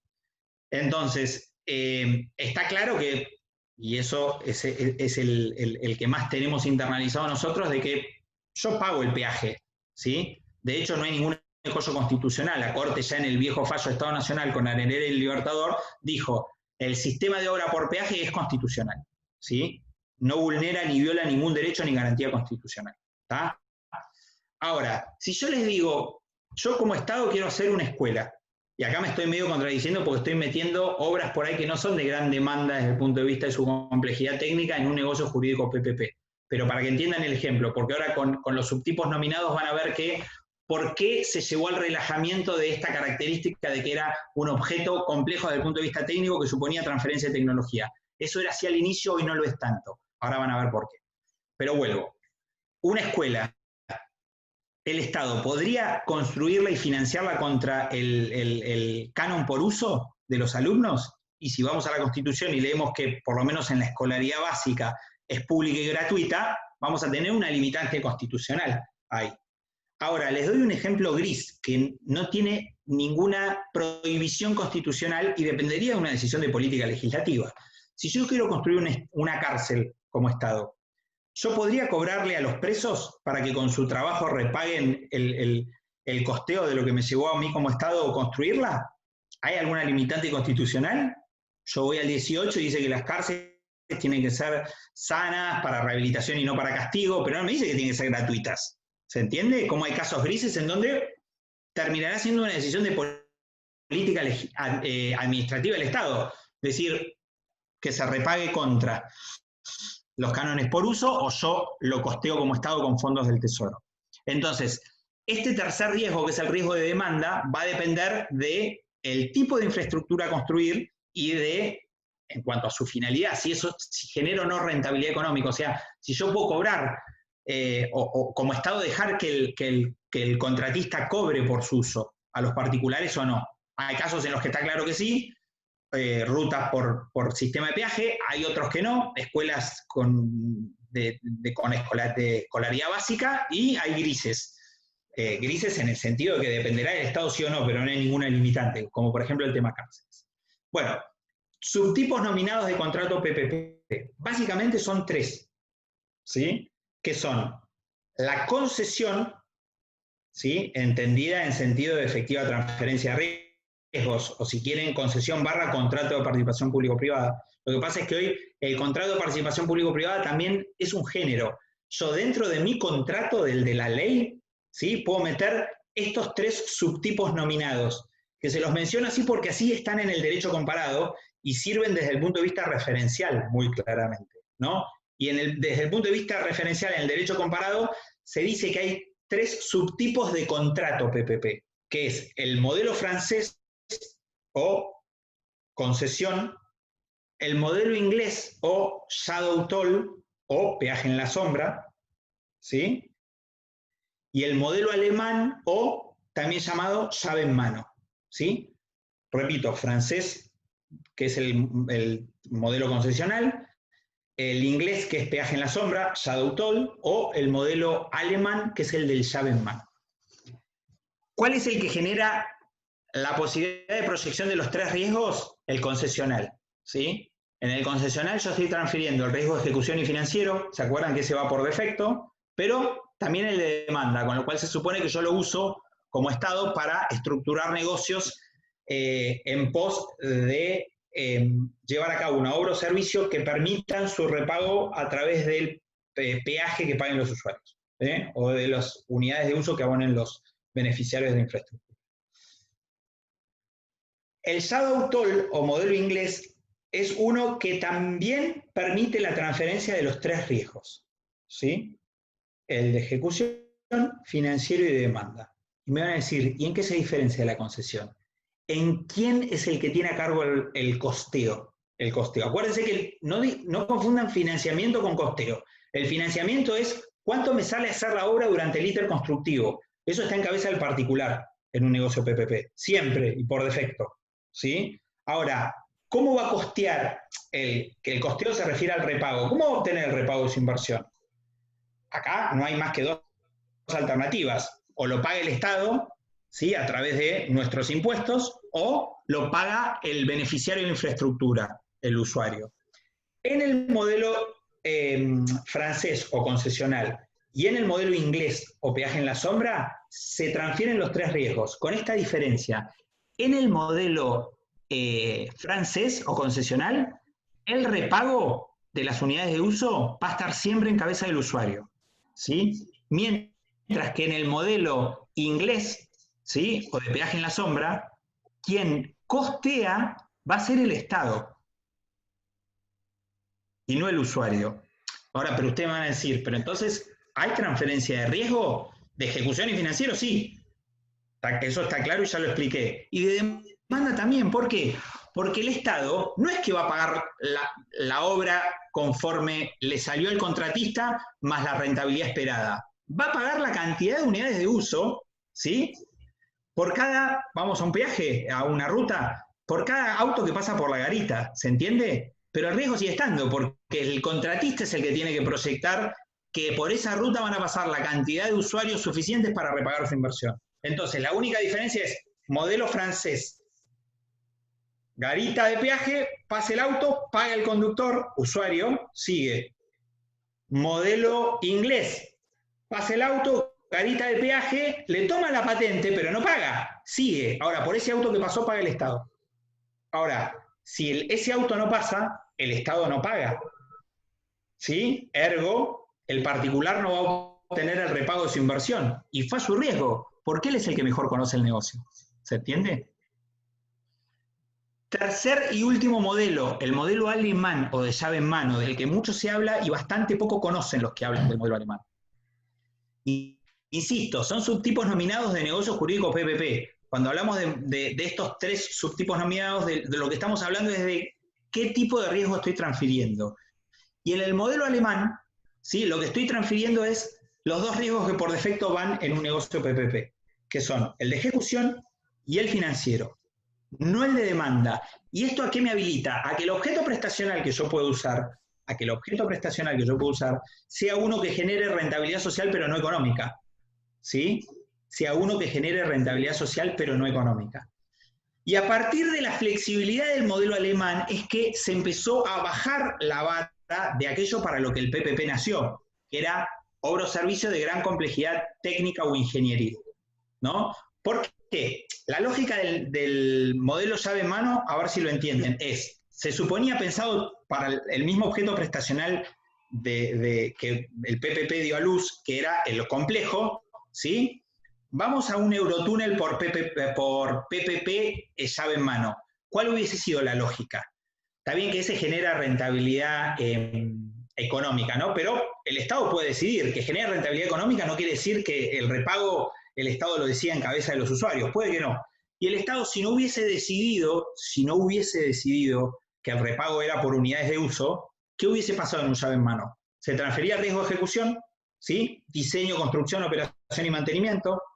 Se transfería el riesgo financiero, porque durante esos 7 años el financiamiento, ¿sí?, de lo que salía la obra, y no me refiero al costeo que involucra el repago, iba a estar en cabeza del sector privado, del contratista, no del Estado, pero a su finalización, el modelo alemán, o Morgendorfer Model, o llave en mano, ¿qué supone? Que el Estado va a pagar, pero recién a la finalización, ¿sí? Por eso se diferencia también del contrato de obra pública, porque transfiere efectivamente riesgo de ejecución y financiero, no certifica ni paga en el medio, ¿sí? Porque tampoco tendría la experticia como para ver qué es lo que hace el contratista en el medio. Quiero el eurotúnel, hacémelo. A la conclusión vos no vas a repagar tu inversión con cánones de los usuarios, te lo voy a pagar yo Estado, ¿sí? Y la legislación alemana dice en un pago único a la finalización o en varias anualidades, ¿sí? Te lo pago en 15 años. ¿Pero se entiende cómo se transfirió riesgo de ejecución y financiero? Ahora, la flexibilidad que daba ese modelo hizo que se empezase a pensar en usarlo para otras cosas, digo. Ahí empezaron a pensar... Pregunta, Javier, ¿tenés idea de si este último modelo en Latinoamérica tenemos ejemplos de aplicación a servicios públicos por pagos anuales en llave en mano o no? ¿Tenés alguna idea? Lo que pasa es que hay... En Alemania sé que hay. En Alemania sé que pagan así el servicio. Y se lo estoy diciendo a los chicos. Pero acá digo, te pregunto. A donde yo sé, hay experiencia de lo que vos decís en Chile, en Perú y en Brasil. ¿Qué pasa con esto? Y está buenísima la pregunta, porque esto que yo digo, yo a veces hablo más de obra que servicio, pero aplica a los dos, ¿se entiende? De hecho, la ley PPP aclara, artículo 1, fundamentalmente aclara obra, ¿sí? El artículo 2 aclara que puede ser objeto prestacional de un PPP el servicio público.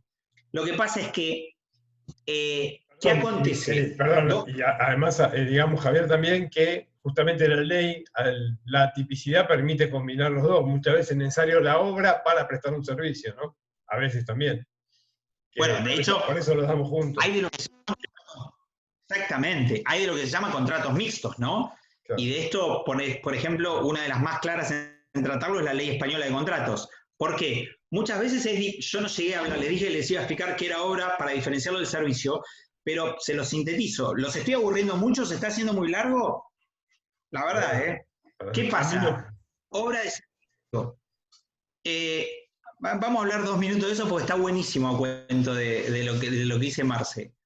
Antaño, el objeto prestacional obra con el objeto prestacional servicio, hablemoslo en el ámbito del derecho público o en el ámbito del derecho privado. Acuérdense que en el ámbito del derecho privado existía la alocación de obra y la alocación de servicio. Como en el ámbito del derecho público existía la obra pública y el servicio público. Antaño, ¿qué se decía? ¿Qué nos enseñaban a nosotros del derecho común? ¿Se acuerdan? A ver, díganmelo ustedes, que cuándo había obra y cuándo había servicio. ¿A qué se emparentaba? Lo veían en contratos, pero relacionado a un tipo obligacional que ven en Civil 2. ¿Cuál era la diferencia entre obra y servicio desde el derecho común? ¿No se acuerdan? Obligación, a ver, les doy una pista. A ver, Lourdes. No. ¿Se acuerdan la diferencia en Derecho Civil 2 entre obligaciones de medios y obligaciones de resultados? ¿Qué diferencia había entre una obligación de medios y una obligación de resultados? ¿No? Tienen que ir a repasar obligaciones, muchachos, por más de que laburen en el Estado. En la obligación de medios, aquel que tenía a cargo el cumplimiento de la prestación de vida tenía que poner su mayor diligencia, lo que los ingleses llaman el best effort, el mayor esfuerzo, pero no había garantía de resultado. Mientras que en la obligación en la obligación de resultado, ¿qué les dije? Obligación, se me fue la clasificación, obligación de medios y de resultados. Bueno, es tan tautológico que en la obligación de resultado, ¿qué hay? Un resultado. ¿Se entiende?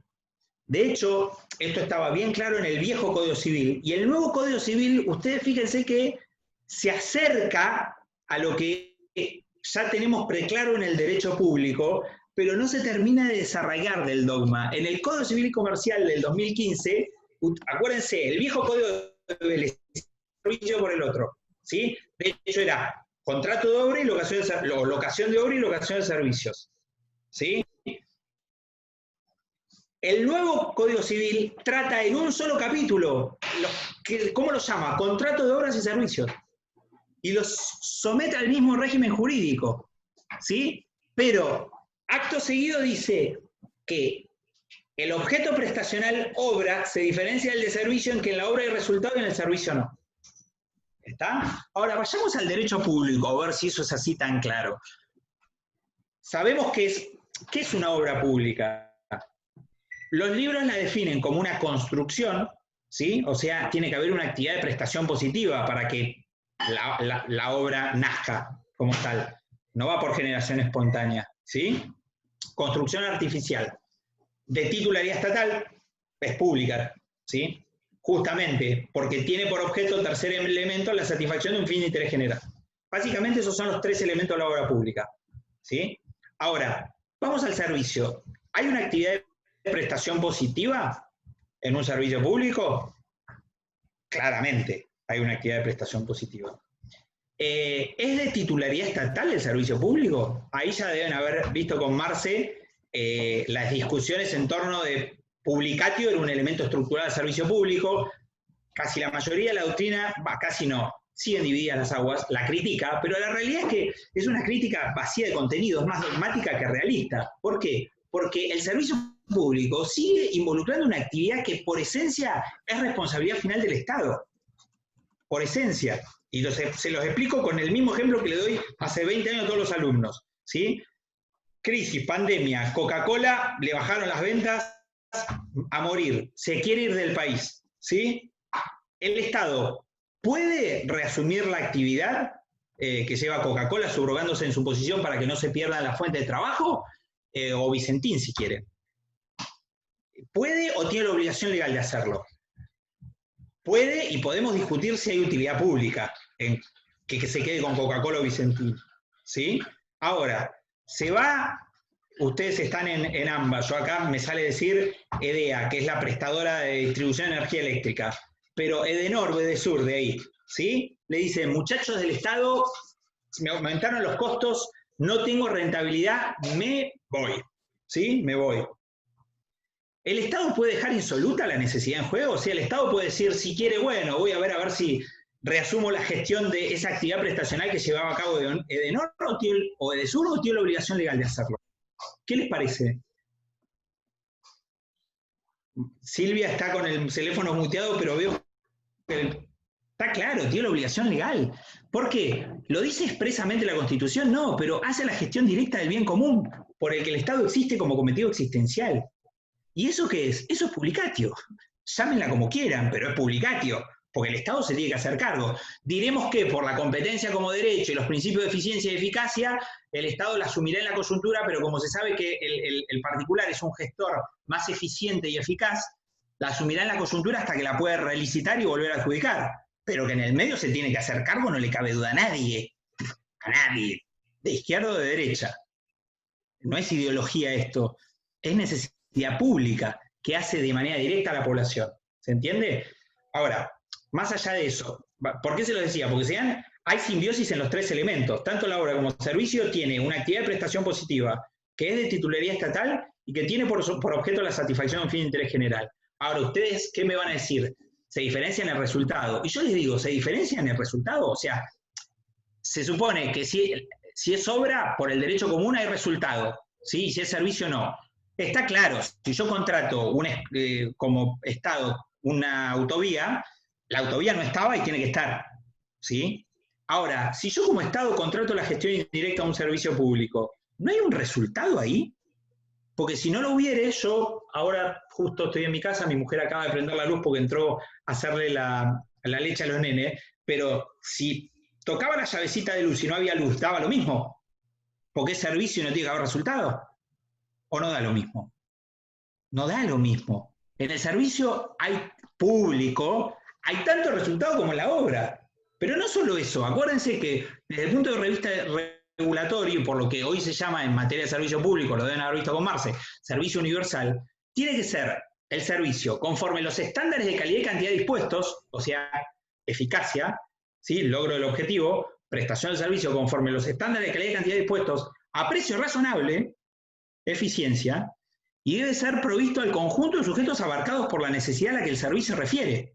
Es lo que llamamos servicio universal, el viejo principio de generalidad del servicio público, hoy ayornado en SU servicio universal. Fíjense hasta dónde no hay un resultado ahí. ¿Me siguieron? Con lo cual, fíjense que si hay algo claro es la muy difusa distinción entre obra de servicio, ¿sí? Por eso hoy la tendencia es en esto de la participación público-privada a obra-servicio, porque muchas veces la obra es necesaria para la prestación de un servicio, es lo que se llama unidad de afectación. El servicio generalmente requiere de infraestructura básica para que pueda ser desenvuelto, ¿sí? Pero a su vez después requiere actividad de prestación efectiva y continua para que la necesidad se cubra en el tiempo, sin solución de continuidad. Entonces, esto es lo que da lugar a lo que se llaman contratos mixtos y que la ley española los trata, ¿no? En donde el contrato es obra y servicio, no es obra o servicio. Bueno, Javier. Es obra y... Pero pará. No, dale. No, dale vos, dale, por favor. Dale. Terminá, ¿no? Porque acá va la distinción clave. ¿Y por qué importa? Pues está bien, pero me van a decir, bueno, entonces si es obra o servicio, ¿qué importancia tiene distinguirlo? Y tiene una importancia clave que viene a cuento de tu pregunta. Mirá todo lo que tardé en contestar a tu pregunta. ¿Qué pasa? ¿Cuál es la distinción clave? Viene a cuento de dos factores, económico y de seguridad jurídica. ¿Por qué? Cuando el Estado contrata una obra, ¿sí? Generalmente las obras serán más o menos complejas, pero está disociado el plazo de ejecución, ¿sí?, del periodo de duración del contrato. Eurotúnel. La verdad que no me tengo presente el plazo de concesionamiento, pero yo les dije que tardó 7 años en ejecutarse. Se preveía hacer en la mitad del tiempo, ¿sí? Pero bueno, tardó 7 años. Ahora, el contrato para amortizar 16.000 millones de euros debe ser no menos de 40 años, 30, 40 años. Fíjense todo lo que dura el contrato, ¿se entiende? Pero con una inversión que en la línea de tiempo duró 7 años, ¿sí? El resto es el repago. Ahora, cuando yo contrato un servicio, la actividad de prestación positiva que conlleva afectación de recursos por el particular, ¿sí?, empieza en el día 1 y si la concesión fue por 15 años, termina el último día del año 15. ¿Se entiende la diferencia? Empieza el día 1 y termina el último año el último día del año 15. Entonces, eso hace la diferencia del mundo desde el punto de vista de la posición económica. Una cosa es invertir en un espacio de tiempo cuyo umbral yo ya tengo como contratista y después tengo un plazo mayor para obtener el repago, ¿sí? Y otra muy distinta es tener que llevar a cabo de manera continua, efectiva y regular la prestación desde el día 1 hasta el día 15, en donde constantemente estoy disponiendo de recursos de cuyo repago tengo que obtener. Por eso, funciona y acá te respondo, ¿funciona el modelo alemán tanto para obra como servicio? Funciona tanto para obra como servicio desde el punto de vista conceptual. Principalmente para obra en países que no generan demasiada certidumbre. ¿Se entiende? Porque el umbral de riesgo desde el punto de vista de la cantidad de inversión del contratista está acotado a esa obra, que tiene un periodo de tiempo corto de duración considerando la proyección total del contrato, ¿sí? En donde yo por ahí, insisto, acuérdense el modelo alemán, riesgo de ejecución y financiero. Yo empiezo, termino, en el medio financio como contratista y recién el repago va a venir en un pago único o en varias anualidades a la conclusión de la obra. Lo que pasa es que cuando es servicio no concluye sino hasta el último día, en donde yo tengo que ir poniendo. Son pagos parciales, no por eso le preguntaba, son pagos parciales o anuales, como si fueran subsidios anuales. Entonces, ahí está lo que dice Marce, ¿camina para servicios públicos? Definitivamente, en Alemania, que sé que me va a pagar. ¿Se entiende? Porque si no en el medio, yo puse plata que no voy a terminar recuperando nunca. ¿Se entiende? Claro, sería exactamente ese sistema. Ahora, Javier, yo por la hora, porque a las 6 cierra la clase, primero te agradezco, ahora quiero que ellos hagan alguna pregunta o reflexión que haya quedado. Es muy bueno, yo, digamos, muy conceptual y de encuadre en la parte de contratos, y la verdad que también nos viene bien, yo no sé, ellos, además no todos cursan, no los 5 cursan la misma materia, pero está bueno repasar y asociarlo al tema del contrato porque es inescindible del servicio público abarcar la cuestión del contrato administrativo. De hecho, yo algo dije ya en la clase anterior, que di con ella hace 2, y también dimos un panorama de las renegociaciones que se abrieron en el 2002 y cómo esta crisis también impacta, ¿no? O cómo va a impactar ahora, en el año siguiente, la crisis de los contratos de servicios públicos actualmente en ejecución, que es el tema de la agenda del derecho administrativo para el 2021. Otra vez crisis, otra vez renegociación. Así que bueno, está más que bien, y desde ya mucho agradecimiento.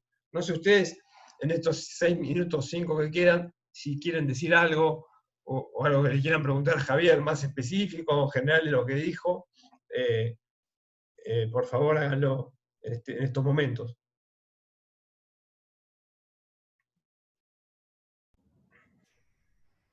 No, profesor, yo por mi parte, no, la verdad me pareció muy interesante la clase, muy completa y didáctica. Realmente estuvo muy buena la clase y no, preguntas no tengo anotaciones varias, pero preguntas no tengo. ¿Sabés lo que voy a hacer, Marce? Después le voy a pasar de un curso que di el año pasado, te voy a hacer llegar a vos un link con un Google Drive compartido para que tengan material de todo esto, de doctrina y de jurisprudencia. Fantástico, fantástico, así lo ponemos en la carpeta de la materia, gracias. Después te lo comparto y vos se los mandás. Sí, el resto, si quiere decir algo, no sé.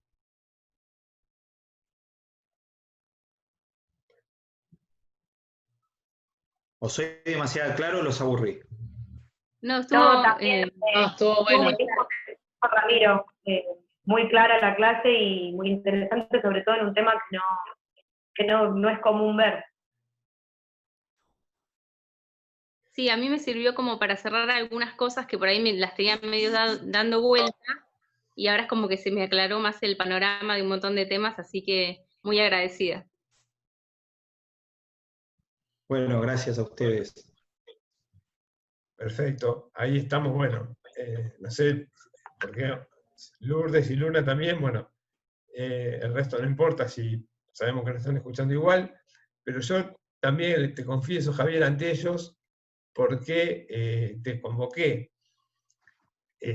Quizá vos tampoco lo sabías, porque Javier, además de la mirada que tiene y de su rol profesional, recuerdan cuando yo les mandé el PowerPoint de hace 15, fue pasado, no, del anterior, había una filmina donde ponemos la perspectiva del sector privado, y ciertamente, ustedes que, digamos, el posgrado, así del Estado, supuestamente la mayoría, bueno, los cursos con ustedes trabajan en el Estado o en el sector público, hay una mirada, que por ahí Javier la tiene bien clara por su ejercicio profesional, que es la mirada o el abordaje de los temas de derecho público desde el sector privado, que es lo que nos falta integrar, ¿no? Entonces yo hablaba de eso con Javier, y uno siempre, digamos, la mirada de los temas lo condiciona desde su lugar, de su perspectiva, y en tal sentido, fíjense qué presente que tiene que estar ese abordaje, ¿no? O sea, el Estado cuando planifica, pocas veces trabaja tan a fondo el tema del riesgo, sí trabaja las necesidades, por ahí también el financiamiento, pero no trabaja en el tema del riesgo, la famosa seguridad jurídica, o sea, los temas que vimos la última vez que hablé con ustedes, ¿no? Sí, Javier, te cedo la palabra de cierre en estos 2 minutos que quedan. Nada, agradecerles por la paciencia, a vos, Marce, particularmente por la invitación, amigo que siempre me tiene presente. Yo no les dije, pero yo les estoy dando esta clase desde Mar del Plata. Giro la cabeza y estoy viendo el mar, para que les agarre envidia, aunque hace mucho frío acá. Así que esto es una forma de acercarnos también.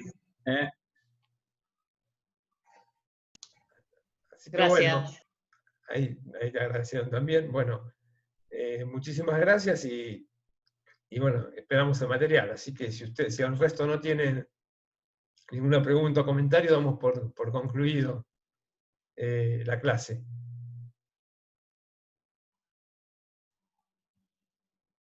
¿No? Bueno, nos veremos entonces. Les voy a poner material que me acerque Javier y planificaremos el cierre y el trabajo de la materia. Perfecto. Buenísimo, Nuevamente, gracias, muchas Marce. Gracias. Por la plataforma. Saludos para todos. Bueno, gracias. Chao, gracias. Hasta luego.